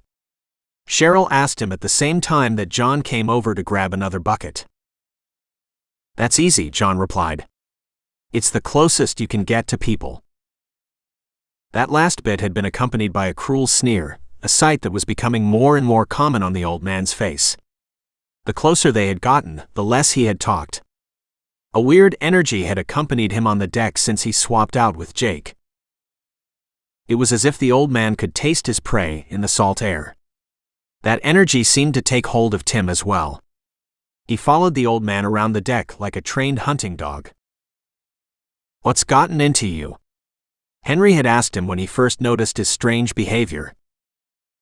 With a faraway look in his eye, Tim had replied, "I want to see that shark die, Henry. I really do. I can't stop thinking about it. I need it to happen to make up for all those people I brought out here." After that, they hadn't really spoken. Tim, like John, was battling his own demons, as well as fishing for the beast, which left Henry on the deck trying to keep up. It was madness. Simple madness. Even Jake seemed to have caught it. He was silent as a ghost in the control room. Henry could almost feel his gaze staring out into the water, as if by some strange power the captain would be able to see into the depths and leer at the beast. The Angry Lady was the name of the ship, thought Henry. He almost laughed. It was an apt name since almost everyone on it seemed fueled by hate. That's the feeling, he realized. Righteous anger, that's what gripped him and the others as they plowed ahead no matter what the cost. He wondered if they actually wanted to save Tyson and Aaron, or whether or not. Or did they just hope the two had attracted the shark? Either way, now Cheryl and him were being pulled along for the ride. A hard pull on one of the lines caught them all off guard. Tim ran across the deck to the taut line. Henry and Cheryl stood where they were, watching grimly, and hoping that their misadventure would finally be coming to an end. "Fish on!" yelled John as he ran over and began to crank the line in. Tim helped him, and slowly the heavy rope-like line on the winch came up. Whatever was on the other end fighting against them the whole time, Henry didn't know if he wanted to see what was on the other end or not. It was a shark all right, but it wasn't their shark. No way, this one was much smaller. John spat in disgust as he looked at it wiggling around the deck. Tim held the shark down while John deftly removed the hook. Henry watched the whole spectacle, shocked at how much nerve both the men showed. Even a small bull shark was big enough to take a hand off, especially if that hand was groping around its mouth for a hook. When they tossed it back in, the shark swam lazily, splashing around. "It's just getting its senses back," John told them. But as they all watched off the side of the deck, something else happened. With the spotlight pointed at the water where they'd just released the shark, the waters began to splash violently and turn red. John ran to grab something from below deck while the others watched. "What's happening?" Tim asked, watching in shock as the shark floated up to the top of the water, obviously dead. Something had ripped chunks out of it and bitten almost in two. Henry had a nagging suspicion, but didn't want to voice it. He had watched a documentary on sharks and knew that they would readily feast upon their own kind, especially one that was showing signs of distress. "Bigger shark!" shouted John in obvious glee as he ran back to the side, holding aloft what Henry could only call an honest-to-God harpoon in his right hand. It was attached to a coil of rope that he tossed to Tim to tie off. Poor Tim stood there in shock as John reared back his harpoon and threw it with all his might. His timing was perfect. Just as he threw, the much bigger shark had resurfaced to devour the smaller one. The harpoon flew through the air and planted itself in the shark's side. With the harpoon deeply ensnared in its side, the shark wasted no time and dove down into beneath the water. That won't kill it though, thought Henry. That would be too easy. Too late did they all realize that Tim had not tied off the rope. The coiled rope snapped tight around him as the big shark used its powerful muscles to dive further down. Tim screamed as the rope dragged him to the side of the ship. John and Henry tried to hold on as best they could. "Cut the rope, damn you!" Henry yelled at John. The old man did nothing, making a point of not looking at Tim's face at all as he strained in pain. Tim did his best to hold onto the side. His veins stood out from the effort, and skin around rope was red and raw. Instead of tying it off, he had coiled it around himself. They needed to cut it, but John wasn't moving to do it, and Cheryl seemed frozen where she stood. John stared out at the water, as if he could see down into the depths and see his prey. Henry grabbed for John's knife to cut the rope, and John pushed him away. As soon as Henry stumbled back, both John and Tim went right off the side of the ship. They were followed by a loud splash. Henry ran to the control room. In less than a blink, both men had gone overboard. He didn't feel like he had time to use the intercom system. Jake looked up at him as he barged in. "Drop anchor," Henry told him, breathing heavily. Tim and John just got pulled overboard. He shouted as loudly as he could. Jake looked at him incredulously. He had dark bags under his eyes, and it took him a moment to move, but Henry didn't have time for explanations and ran back down to the deck. He quickly put the rope ladder in place. Looking around, he grabbed one of the lifesavers and tied it off to a rope. Both men had already surfaced. "Did you see it?" John yelled as he treaded water. "Go get a gun." Cheryl was leaning over the side. "He's crazy, Henry. He's really crazy. I think he wanted to go over the side." Henry could only shake his head unbelievingly. The old man was more worried about killing the shark than saving his own life or the life of anyone else. "Eat your heart out, Captain Ahab," Henry thought with distaste as he threw the ring in closer to Tim, who was also treading water, but was now pale as a ghost. They needed to get them out now, before it was too late. Tim groped lamely in the water, finally finding the ring. He grabbed onto John, even though the old man fought him. The angry lady's anchors found purchase, and the ship ground to a sudden stop. The whole time Henry and Cheryl pulled both men closer and closer towards the rope ladder. Behind them, he saw something he couldn't believe. A harpoon handle stuck up out of the water about the same time as a dorsal fin rose up in front of it. No mistaking what it was. Henry pulled harder. They were almost there. John ran down from the control room and started to help. He watched as the rope ladder was pulled taut as John put his feet on it and began the climb up the side of the ship. Tim was right behind him. Henry pulled the lifesaver up the side of the ship and threw it on the deck. Then he ran to the ladder and helped haul John back aboard. He went back over the side after Tim, who was shaking with fright and trying to make his way up the ladder at the same time. Henry reached out for him and they locked hands. He could only watch as the shark, now halfway out of the water, launched itself at Tim like an airborne torpedo. Tim screamed in pain and fear as the shark latched onto his right leg, severing it at the knee as it dropped back down into the water. Tim started to fall from the ladder, but Henry still had his hand. Henry tried to hold on, but Tim's hand was too wet and slick. Henry could only watch as his friend dropped down into the water. Tim screamed as he resurfaced, his stump bleeding profusely, reminding Henry of the buckets of chum they had been dumping along the ship most of the day. He threw the lifesaver back overboard. "Grab it," he called over the side, shining the spotlight on the water. He watched as the shark began to circle Tim, as if savoring the meal to come. Anytime Tim made a motion to grab at the life preserver, the shark would come in between them, forcing Tim to swim back. "Jesus," Henry muttered. He felt like he was going to pass out or be sick. Or both. "Oh my God. Cheryl had muttered and then turned away from the scene. They both stood silently at the side, his hand in hers, feeling helpless as he watched the shark play with its food. Henry knew he was about to watch his best friend die, and there was nothing he could do about it. John suddenly re-emerged, rifle in hand, and began to fire wildly into the water. "Watch out for Tim," Jake shouted at him. If John heard, he made no sign. Instead, he kept firing the water around Tim and the shark. Jake rushed at John, and they grappled for the rifle. "Put it down before you kill a man, you old coot," Jake shouted as he pried the firearm from his father's hands. John snapped out of whatever had possessed him. He opened his mouth to say something, but a scream cut him off. The shark had apparently tired of its game. The water was now a deep reed, the shark's tail cutting the water back and forth as it tore into Tim. Its football-shaped head twisted every which way as it pulled him apart. Even after Tim had stopped screaming, the shark continued butchering him until there was nothing left on the surface.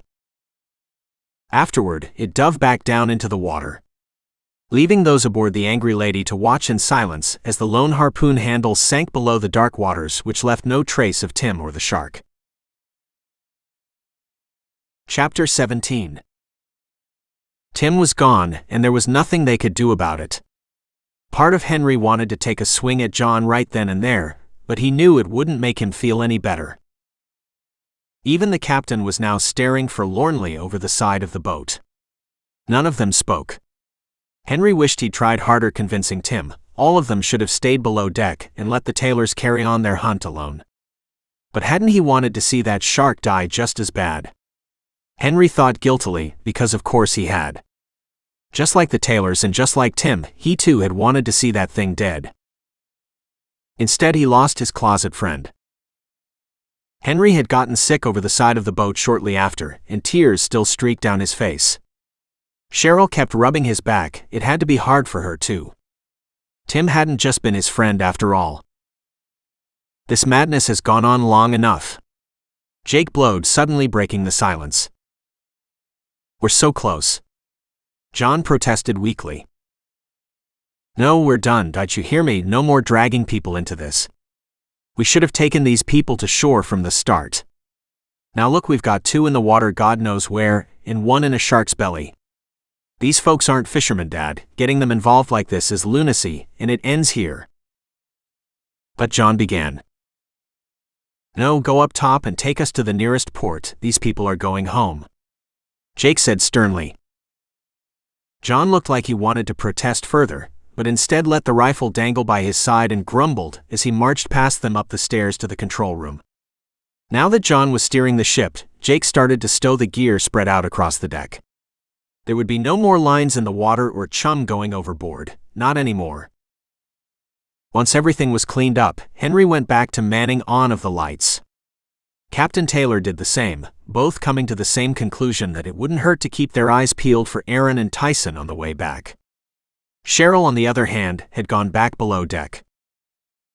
Henry had wanted to go with her, but knew that if he wasn't busy doing something, that he'd end up bawling like a baby over Tim's death, and that wouldn't help anyone right now. Jake didn't care at this point whether or not his father would understand his decision to abandon the hunt. His father had been acting like a madman ever since they'd gotten on the water. Sure, Jake wanted revenge, wanted to end the nightmares that had plagued him since he was a child, but his father needed it on a level that even Jake couldn't understand. Needed it like a man needed air, and was willing to sacrifice anything and anyone to achieve that goal. Something which scared Jake more than the shark in the water. His father had sulked the whole way up the stairs. And seeing him like that, Jake knew that without a doubt he had done the right thing. With a tired sigh, he kept searching for Tyson and the others, knowing that his father could no longer be trusted out on the deck.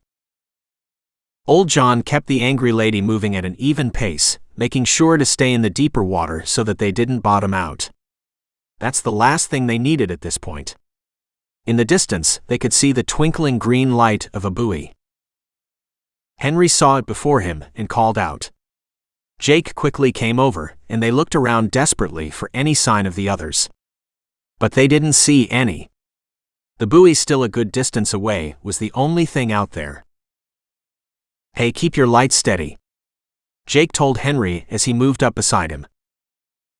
Henry simply complied. Jake felt bad yelling at the man like that, but sometimes that's what it took. Besides, he thought he'd seen something moving in the water, but he wasn't sure. Or perhaps he was and simply hoped that he was wrong. "I see it," Captain Jake yelled in triumph. Henry's spotlight now angled off the starboard side of the ship. Running over, Jake could just barely make out the handle of the harpoon as it breached up above the water. The shark was circling the ship, but now thanks to the harpoon they could get it. Kudos to the old man, he had really gotten that thing in there deep, Jake thought happily, and ran down below to fetch his father's rifle. He wasn't absolutely no time, and by the time he got back to Henry's side it was ready to fire. "Keep it steady," Jake told Henry again, as he shouldered his father's rifle, and Henry did his best to keep the light on the shark. "Do you have it?"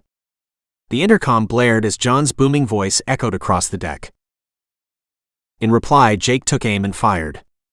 The gunshot echoed out over the water and caused his ears to ring. Water exploded up near the harpoon handle, and it disappeared from sight. "Did you get it?" The intercom blared again. Jake and Henry stood looking over the rails, the spotlight illuminating the water for any sign of the shark. They saw nothing. Jake went to put the rifle back to his shoulder, deciding it might be a good idea to put another bullet in the same place, just in case. Henry kept the spotlight scanning the water. Suddenly they heard screaming from the other side of the ship.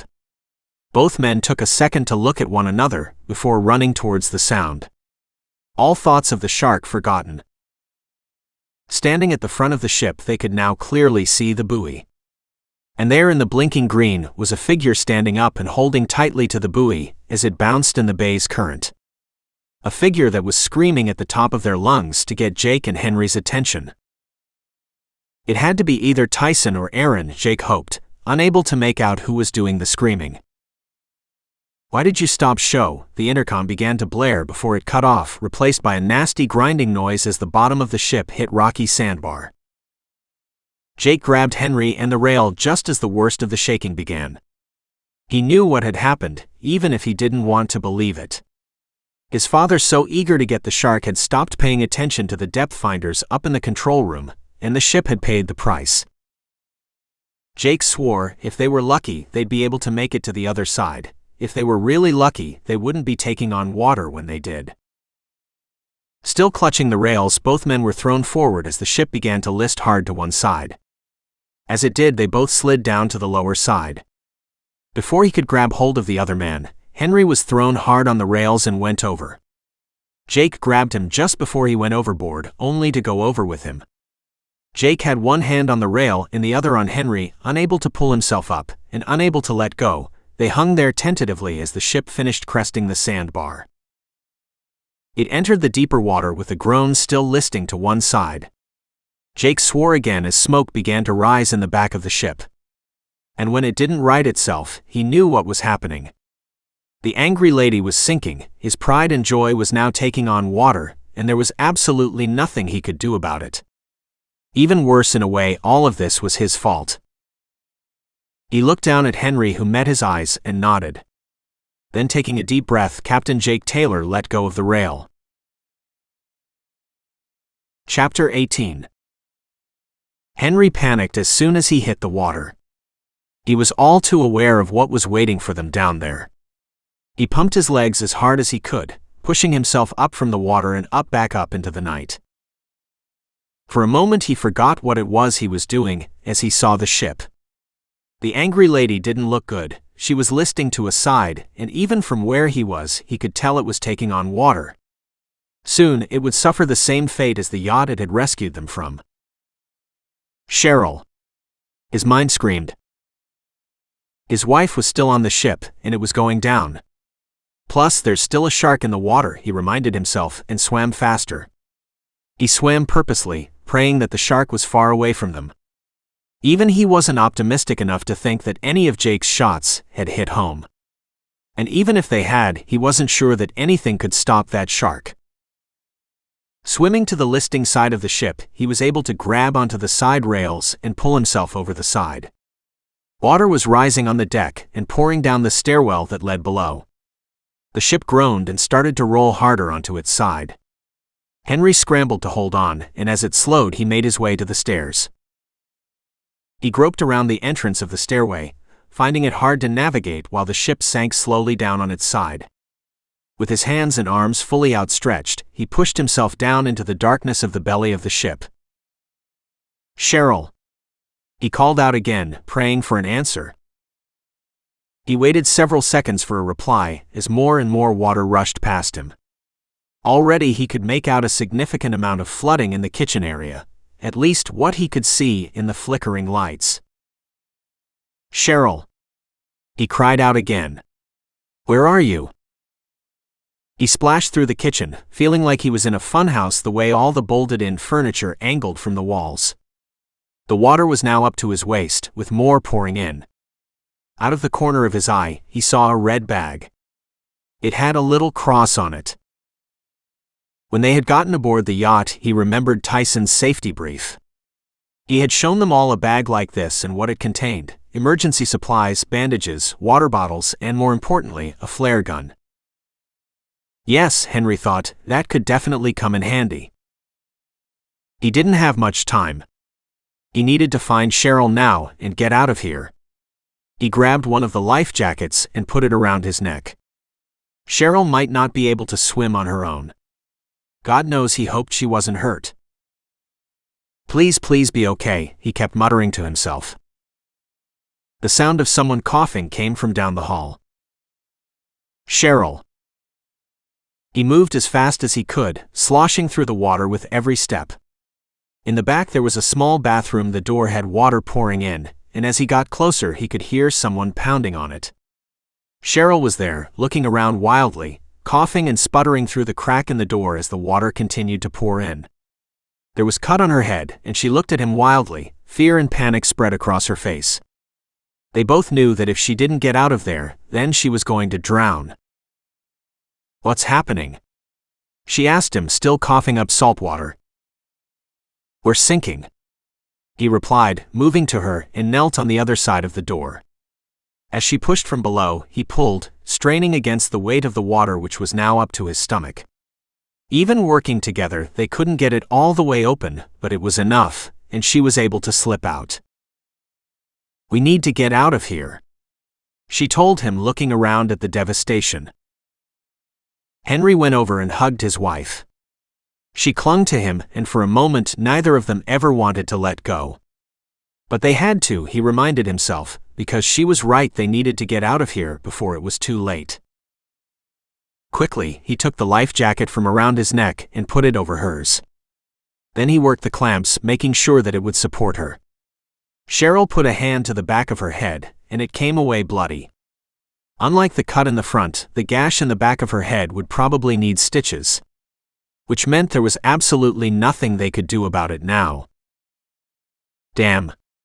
As soon as they got in the water, the shark would know. He'd watched enough Shark Week to know that Cheryl's blood would be like ringing a dinner bell for that thing. "All right, listen to me. I know there's a lot to process right now, but you have to keep your head above the water at all costs. And if by some miracle we make it out of here, don't fall asleep. You might have a concussion too," he told her, trying to remember everything he'd been taught in Scouts. She nodded, and carefully they began to navigate their way back up to the deck, Henry leading from the front and pulling Cheryl along behind him. It was hard going with them walking on the slick walls as the water continued to rise and debris floated around them. They made it back to the kitchen area when Henry saw his problem. Getting down without stairs hadn't been hard, but how were both of them supposed to get back up? "Wait," Cheryl yelled, pulling him back as he made his way to try his luck. "I'm going to try to get up, and once I'm up, I'll reach back down and pull you up," he told her. Although he doubted that plan would work, what he really needed was a rope. "No," Cheryl said. "That's John's room," she told him, pointing to one of the bunk rooms. He caught on right away and headed over to it. Luckily the door was open, and it was on the other sides, he was able to climb in by pulling himself up. He was immediately rewarded. Hanging from a bandolier on the now horizontal bunk was a shotgun. Pulling it out, he saw that it had 4 shells in a holder attached to its side. It had been a very long time since he had fired a gun, but he knew that if he was close enough to use it on the shark, 4 shots was being optimistic. He would be lucky to get one off before he became a floating happy meal. He dropped back down to where Cheryl was standing and saw that the water had risen more. Now it was up to his chest.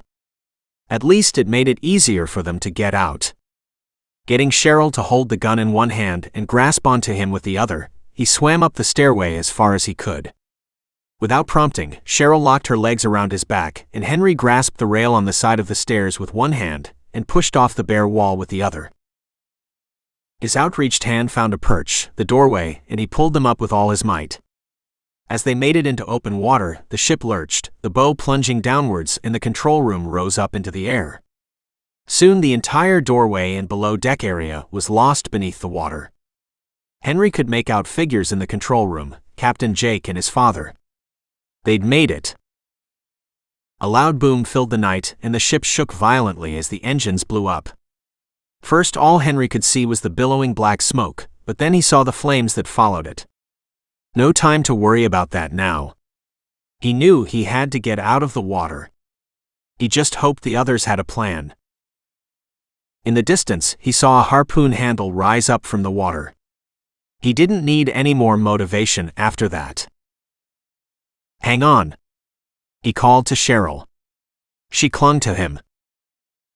That was all the prompting he needed. Using the ship's dry side railing like a ladder, Henry slowly made his way to the control room that now hung in the air overlooking its quickly sinking bow. He climbed harder, knowing that below them circling the sinking ship was a very pissed and hungry shark. Chapter 19. When Jake fell off the side, he was prepared. He took a nice deep breath before he hit the water. Kicking out as soon as his head went under, Jake was able to push himself up and break the surface, taking another long, steadying breath as he took stock of the situation. He heard Henry splash into the water. For a moment he wondered if he'd need to go save the other man, but then watched as Henry broke the surface. The other man swam towards the partially submerged deck. The captain didn't have time to fret about Henry. He didn't even have time to worry about his ship, which was slowly sinking. All he could do was wish Henry the best and make his way towards his father. He wasn't going to lose any more family members to the shark. Climbing onto the deck, he carefully made his way to the staircase that would take him up top. Jake hung tightly to the staircase as he climbed it like a ladder. One wrong move, and he'd have a short fall back down to the deck. One that was sure to break something before he slid into the water. Underneath him, the angry lady creaked and moaned as she took on more water. "I know, old girl," he mumbled, feeling tears come to his eyes as he apologized to the ship that had served him so well over the years. For the first time, Jake understood why some captains chose to go down with their ships. He shook the dark thoughts out of his head as he climbed closer and closer towards the control room door. Straining, he pulled himself closer to the control room. He gripped the side of the doorway. The door now swung freely with the rocking of the ship. Hanging over the water, Jake pulled himself into the control room. His father had been flung against the controls, which was probably the only thing that had kept him from being thrown out of the doorway. "Dad?" Jake called and got no response. From the way everything was hanging off the walls, he would have to climb to his father, who had enough sense to strap himself into the chair before they wrecked. "Damned foolish old man," Jake swore. But looking at his father hanging limply in the chair, his anger wouldn't even stir. All he could feel was pity. Jake pulled himself the rest of the way inside and dragged himself against the wall on the right. He nestled against it as he tried to come up with a plan to get his father. Something hit him in the head as he crawled against the wall. Reaching up, he found that the radio was swinging around on its cord, freed from the little clip that kept it close to the captain's chair. Holding it, he could just barely hear the static that let him know it still worked, albeit faintly. Now all he needed was to know their last position. Then he could call it in, shark or no shark. A soft moan came from the chair. His father was beginning to stir. "Dad, are you okay?" Jake asked him. John Taylor opened eyes, and for the first time in Jake's memory the man looked old. Old and tired. He watched as John tugged on the belt, and looked around. Understanding came into his eyes as his gaze finally rested on the open doorway. "Shit," he muttered. "You're telling me?" Jake replied. "Look, can you see the GPS?" John looked around and found it. "Yeah, it's flickering." "Okay, what are the coordinates?" Jake asked him. John read them off to him, squinting as the screen flicked back and forth. Jake said them out loud to himself so that he would remember them. Then he called it in, hoping that someone would pick up their transmission. After the fifth call out, someone finally did, a Coast Guard station. Thank God, Jake thought to himself.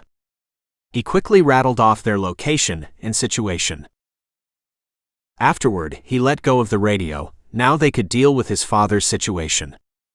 How the hell were they going to get him down without injuring him, or worse, falling into the water below? There was no way that the shark had swum off. They weren't that lucky, especially not lately. His father swore. "Damn it, I think we have another problem." John told him, disgust clear in his voice. "What is it now?" Jake asked hesitantly, wishing that for once something would go right on this damn venture. John Tyler twisted around in the seat that had become his prison. The straps clung tight, restricting his movement. "The buckle won't undo." He cursed again. "The damn thing is busted, and I ain't got anything to cut these straps with." It was Jake's turn to swear. Still crammed off into the corner of the wall, he dug through his pockets until his fingers finally found his small pocket knife. He would have to climb up there somehow and cut his father down.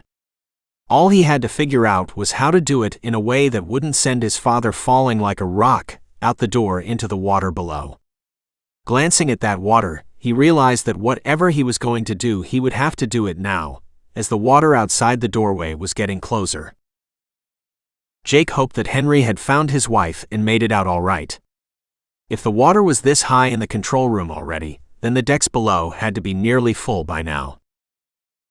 No time to dwell on that, he thought, shaking himself. He began to climb slowly towards his father. "Hang on to the bottom of the seat," he said as he pulled his way closer. Finally, he grabbed down at the base of the chair. It was awkward and hard to hold, but it gave him just enough stability. That pole made a scraping sound as he did. The captain's chair wasn't designed to support that much weight. With one arm hanging on and the other swung above him, sawing away at the straps, Jake's foot slipped, and he found himself hanging directly above the open doorway.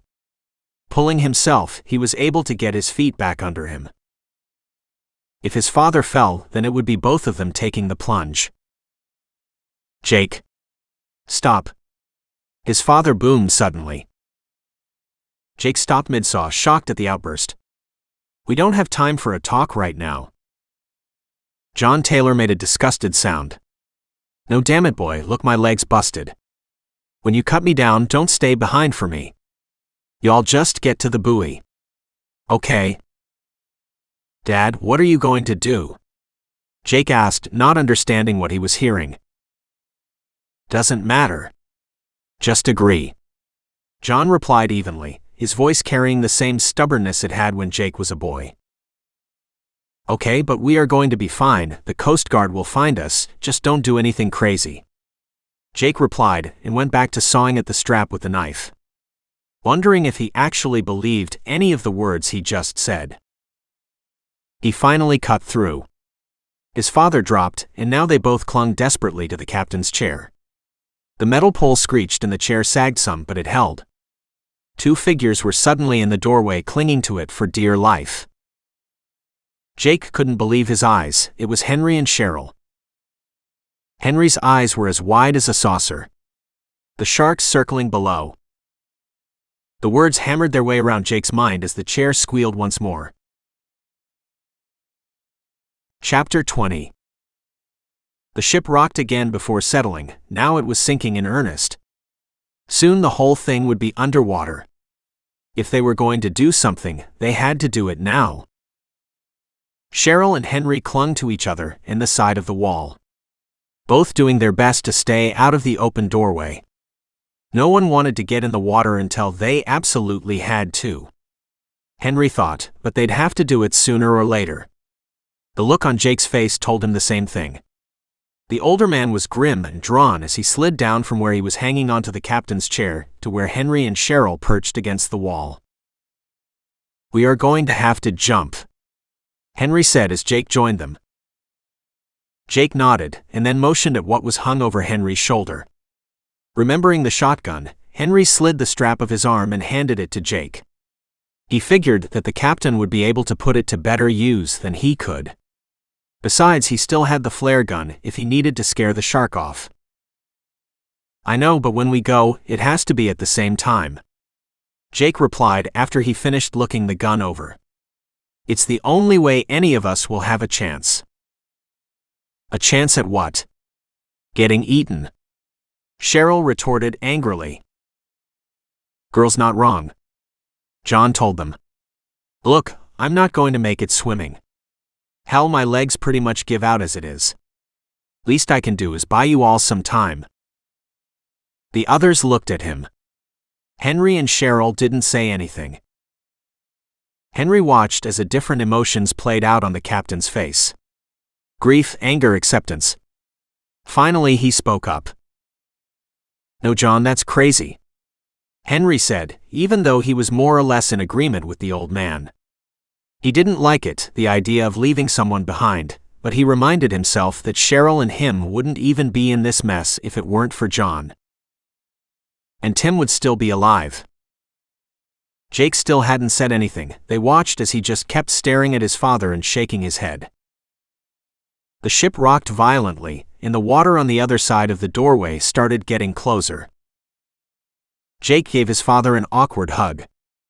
Henry thought it was clear that neither man was used to showing that kind of affection, but at least it seemed the captain had come to a decision.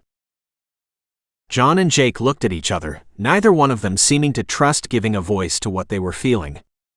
They nodded to each other one more time, and Jake, Henry, and Cheryl went out the open doorway. Instead of jumping, they amended the plan. Again, using the stairway like a ladder, they climbed down into the water. Most of it was now underwater, so they didn't have far to go.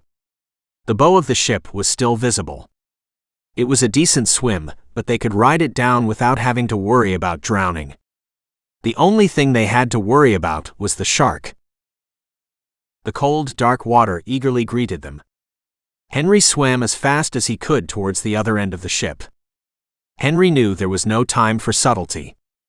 The water on either side of him splashed with the sounds of Jake and Cheryl doing the same thing.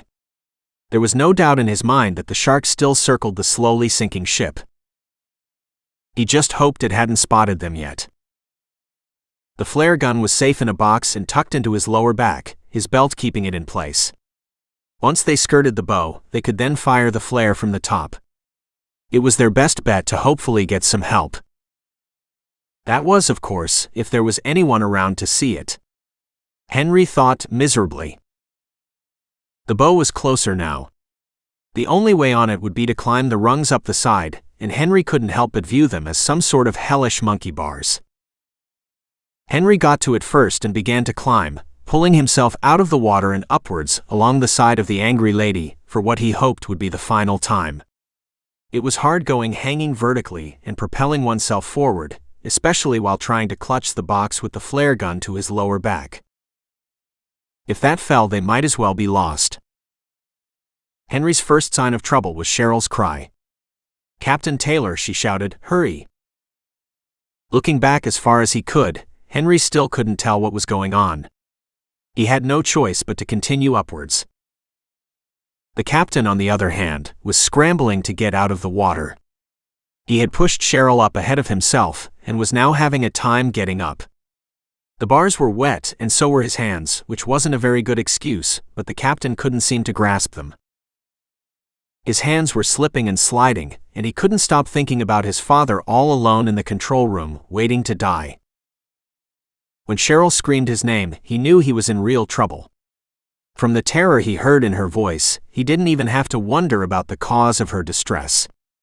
He turned in the water and saw it. A harpoon cresting the water was still sunk deep in the beast it was meant to kill. Now it looked almost like a second dorsal fin as it sped towards him like a hungry torpedo. Jake tried and slipped again back into the water. Calm, deep breaths, he reminded himself, doing his best to fight off the panic that he felt brewing.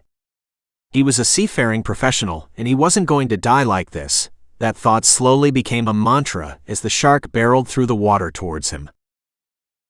Putting one hand in front of the other, he pulled with all his might, which wasn't much at this point, but this time was just enough, and managed to pull himself just far enough up that he was able to slip a leg through one of the rungs.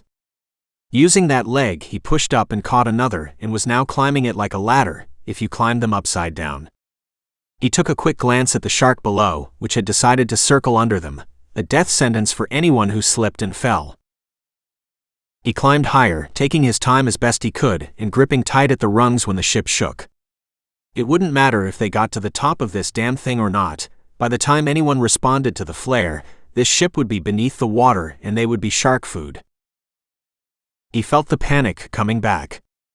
The same panic when he'd had as a child, when the shark took his brother and circled the buoy waiting for him to fall in.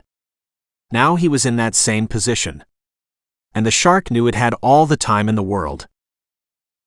At the top, Cheryl and Henry waited for him. They were looking at something in the distance. Jake sat beside them completely out of breath and turned to look. A buoy was out there bobbing, maybe less than half a mile. A good distance to swim, but from the looks on everyone's faces, he knew they were thinking the same thing as he was. That buoy could be their only hope. It wouldn't be comfortable, but at least it wouldn't sink. "I think we should try for it," Jake said, breaking their silence. It was awkward sitting up there, trying to stay balanced on top of the sinking ship. Another rock and the hull groaned as the water they had just escaped began to creep closer at an alarming rate. The decision was being made for them, whether they liked it or not. Something large splashed into the water behind them. It came from the direction of the now soon-to-be submerged control room. They all knew what it had to have been, or more aptly put, who. "He's bought us time, it's now or never," Cheryl said.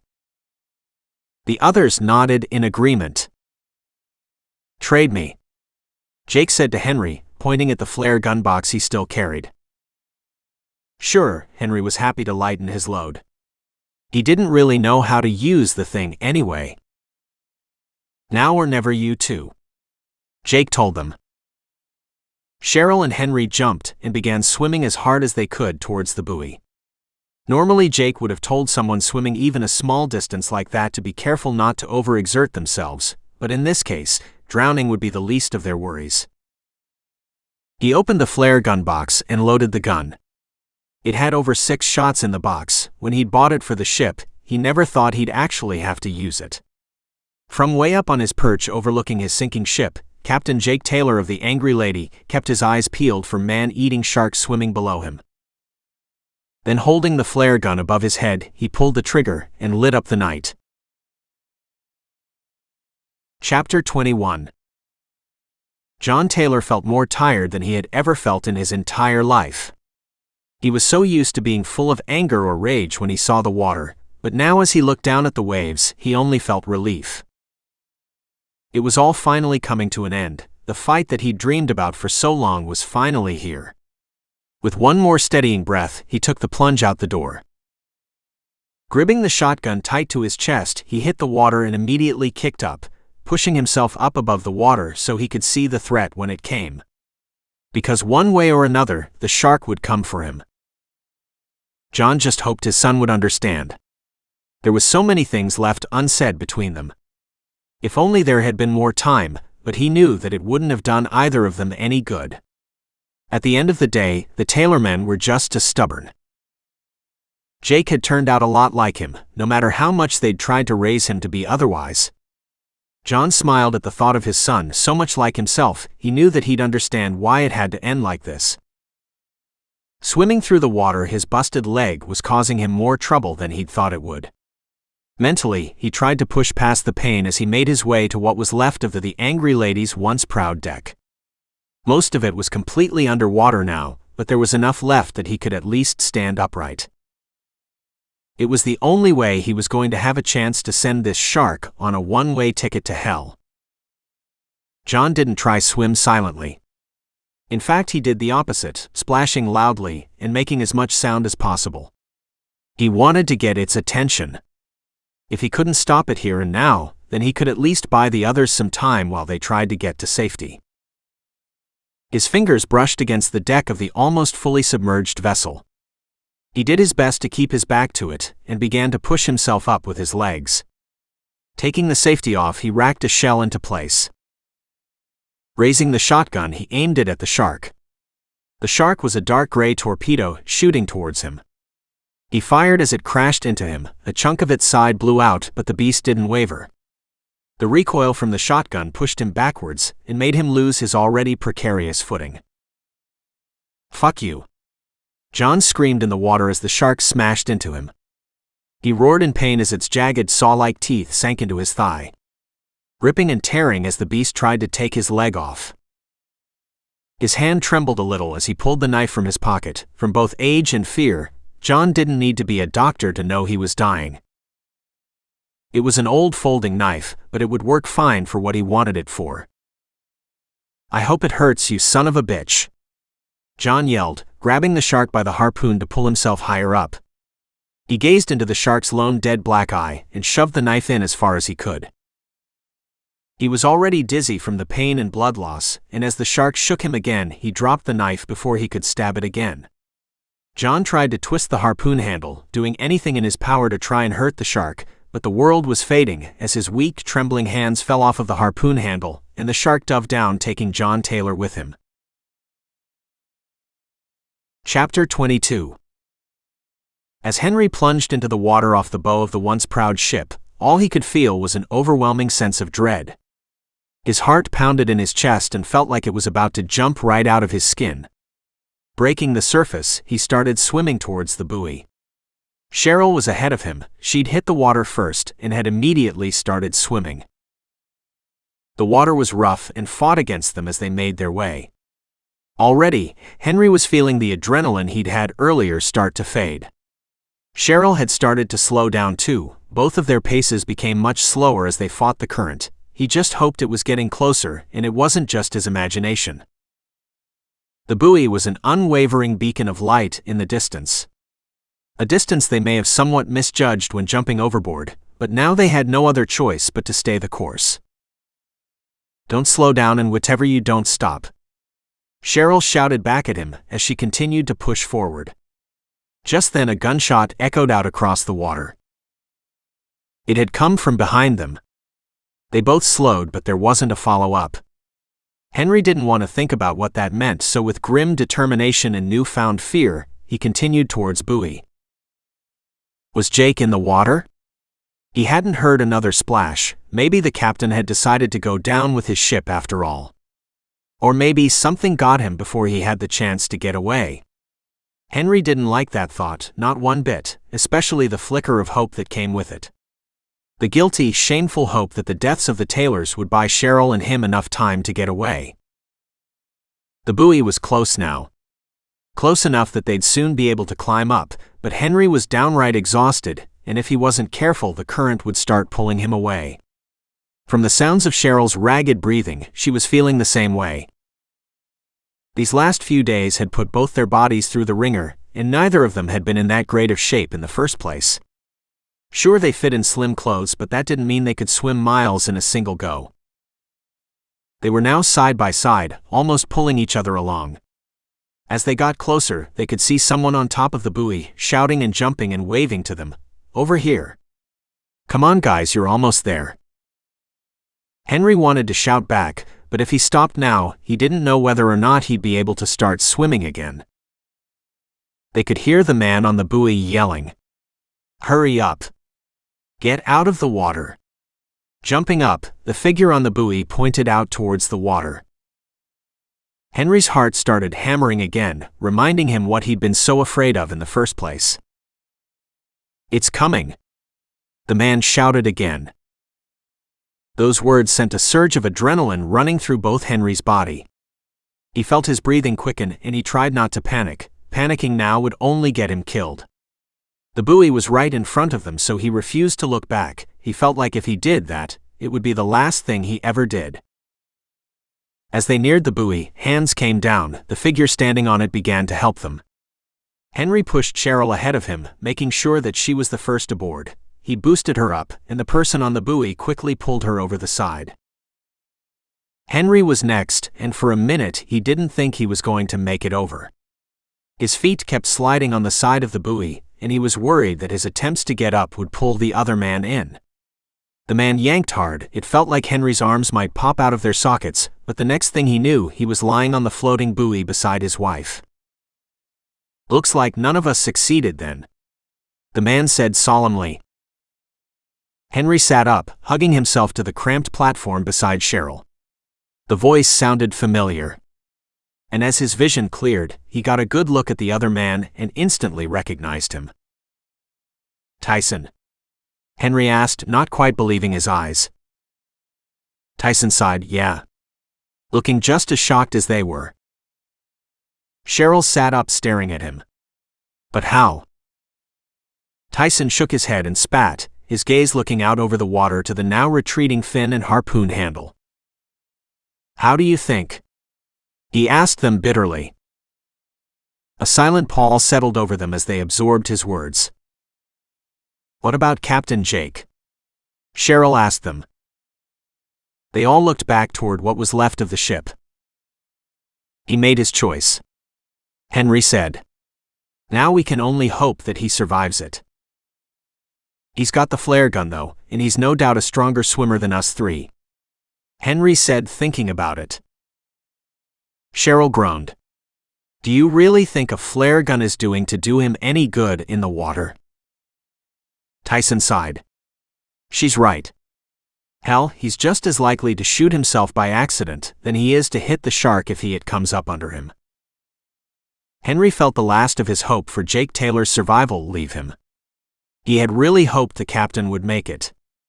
Ever since they had pulled them from the water, he'd thought of the other man as some unstoppable force.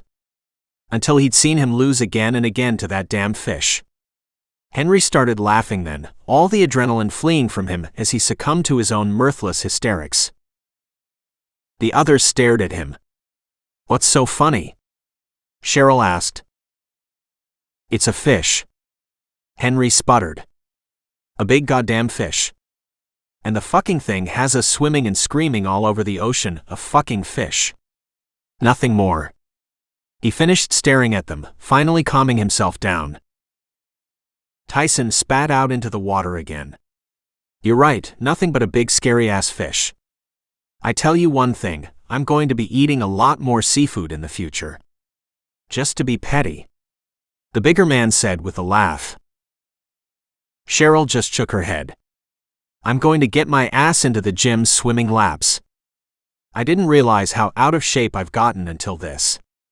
I used to be one hell of a good swimmer." Henry just laughed. "Darling, you can go to the gym all you want, but I'm not going into anything deeper than a bathtub for the rest of my life," he replied, making them all laugh so hard the buoy began to rock and sway. Out in the distance came a thunderous roar. "Oh great, the last thing we need is a damn storm," Henry muttered. "No," Tyson said. "That's not thunder. Sounds like old Captain Taylor is putting that gun to use." They all looked out over the waves, straining to make out any figures in the growing darkness. They all jumped as another roar split the night, followed by silence. Cheryl was the first one of them to break the silence. "Do you think he got it?" she asked no one in particular. Tyson cleared his throat. "I hope so, God, I hope so." All three of them stood there, looking out over the dark water, wondering whom they would see in the darkness, the victorious Captain Jake Taylor or the shark, battered, bloody, and still hungry. As they all stared in silence, a sudden noise broke their reverie. The unmistakable sound of splashing that was getting closer. It looked like they would have their answers soon enough. Chapter 23. Jake knew the moment that his father died. To him it felt almost like a physical blow. Even though most of his life he'd absolutely despised the man, part of him still couldn't believe he was gone. When the gun went off only once, he knew. His father, had he been alive, would have kept shooting the shark until the shotgun jammed or ran out of ammo. He was nothing if not hateful. Looking over the side he was about to jump off of, Jake paused. He'd been about to jump and swim to the buoy, but he wasn't ready yet. Whether it was duty to his ship or anger over the death of his father, he wasn't sure. Right now he was too numb, and it was all much too raw. Opening the flare gun bag, he quickly cracked open the little orange pistol and jammed one of the flares into its barrel before closing it. He knew that unlike the shotgun, it wouldn't kill the shark, but it would definitely hurt it. Maybe even blind it enough so it left them alone for good. Then wounded and blind, some other shark would come along and eat it. Which was a small bit of karmic justice Jake could live with, even if he wouldn't present to see it happen. When he laid eyes on the shark, his breath caught in his throat. This time it wasn't just from the fear of being on the quickly sinking ship, and knowing that sooner or later he was going to wind up in the water. No, it was because of the direction the shark was coming from.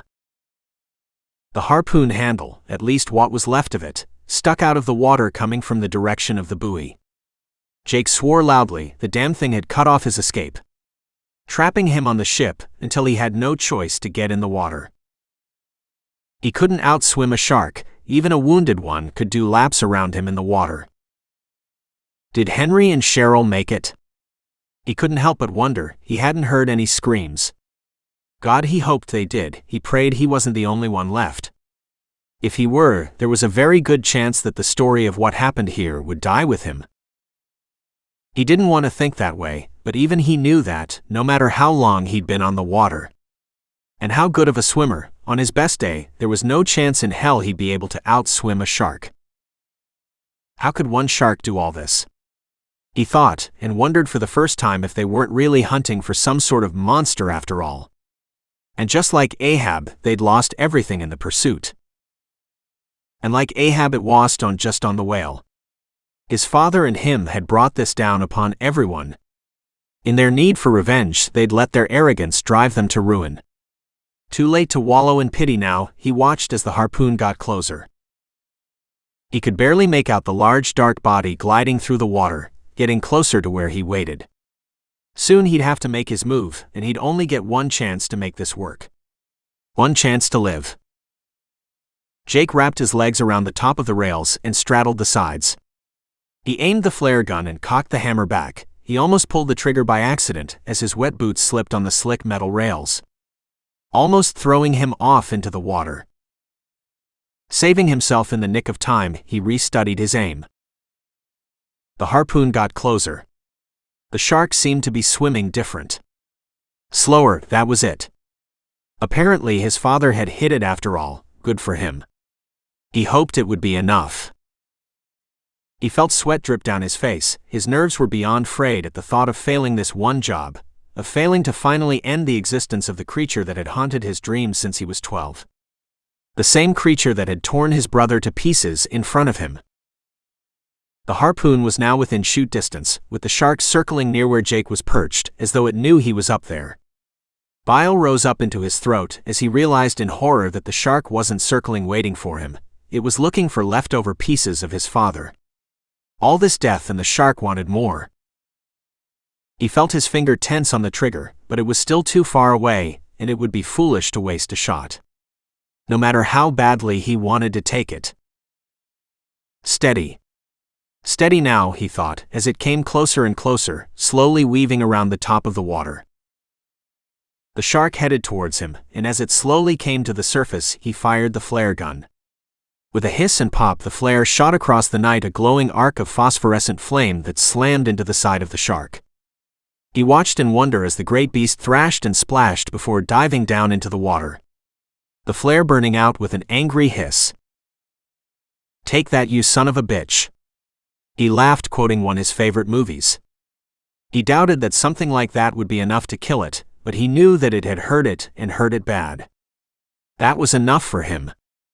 It would have to be. He was less than 5 feet from the water now. If he stuck around any longer, he was going to wind up as fish food. Jake shoved the flare gun back into the bag and pulled out his knife. Clutching the blade tightly between his teeth, he jumped from the railing. It was a short drop, and before he knew it, he was in the cold water below. As soon as he hit, Jake started swimming, pushing as hard as he could through the water towards the buoy, dragging the bag behind him in the water. He glanced backwards occasionally as he fought against the tide. Part of him was terrified of what he might see rise up behind him. The other part of him hoped for it. He wanted to look the damn thing in the eye when he sent it to hell. It was that kind of thinking that got us all in this mess in the first place, he thought bitterly, and pushed on. He was starting to get tired. He hadn't swam like this in a long time. But the buoy was getting closer. If he just kept it up a little longer, then he'd be there. And then he'd be safe. At least for a little while. If this trip had taught him anything, it was that safety was never guaranteed. There was a loud splash behind him, and he almost stopped swimming. Behind him he could almost see the harpoon handle as it started heading in his direction. The shark swam up near the surface of the water, clearly confident that he wasn't going to be able to get away. The buoy was now in sight, even though the shark was still making its way lazily in his direction. Squinting through salt-water-encrusted eyes, he could make out people standing on the buoy. If he didn't know better, he'd have said they were cheering him on. The undertow pulled at him, but he kept kicking harder and faster. He hoped that the shark had given up, but even he knew he wasn't that luckily. Jake was just surprised that he'd gotten this far with a shark in the water after him.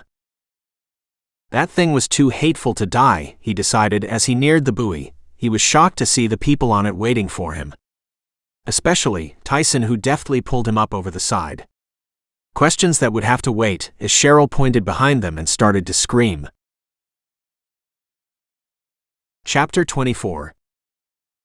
When Henry saw what she was pointing out, he cried out too, unable to stop seeing as the large fin rose up behind Jake. But they couldn't do anything about it, as the shark rammed the buoy. Jake, close to the edge, rolled off back into the water. For a second Cheryl teetered, and Henry lunged forward to grab her. Losing his footing, he slid forward, catching her and almost sending them both over the side. His face against the cold, wet metal buoy, he watched the shark lazily swim through the water and pulled his wife tighter against him. Why was it moving so slow, he wondered. Had they actually managed to injure it, or was it playing possum? He didn't care how slow it was swimming. Nothing could convince him to dive in the water. He just hoped that Captain Taylor was smart enough to get out in time. He watched it as it rounded the buoy again. Could it not see them? Maybe it was injured. If it was injured, why wouldn't it leave them alone? A dark thought shot through his mind. Maybe it wanted to take as many of them with it that it could before it died. He shuddered just thinking about it. Tyson's hand was outstretched, and the man was pleading with Jake to take it. But he didn't. Henry watched in horror as Jake turned away and put his back up against the buoy facing the shark. Henry wanted to think that perhaps he figured the shark was waiting for him to turn his back and attack him while he was being pulled up.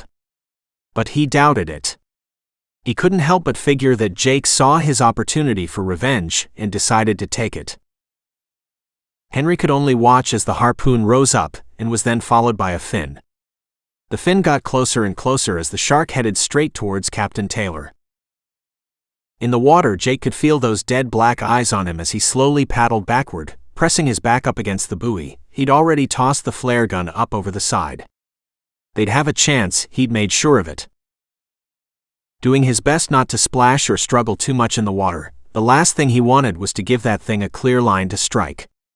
He wanted it to investigate slowly, that way he'd have plenty of time to find the perfect place to strike. In the glaring green light of the buoy, he could clearly make out the mess his father had made of the creature's right eye.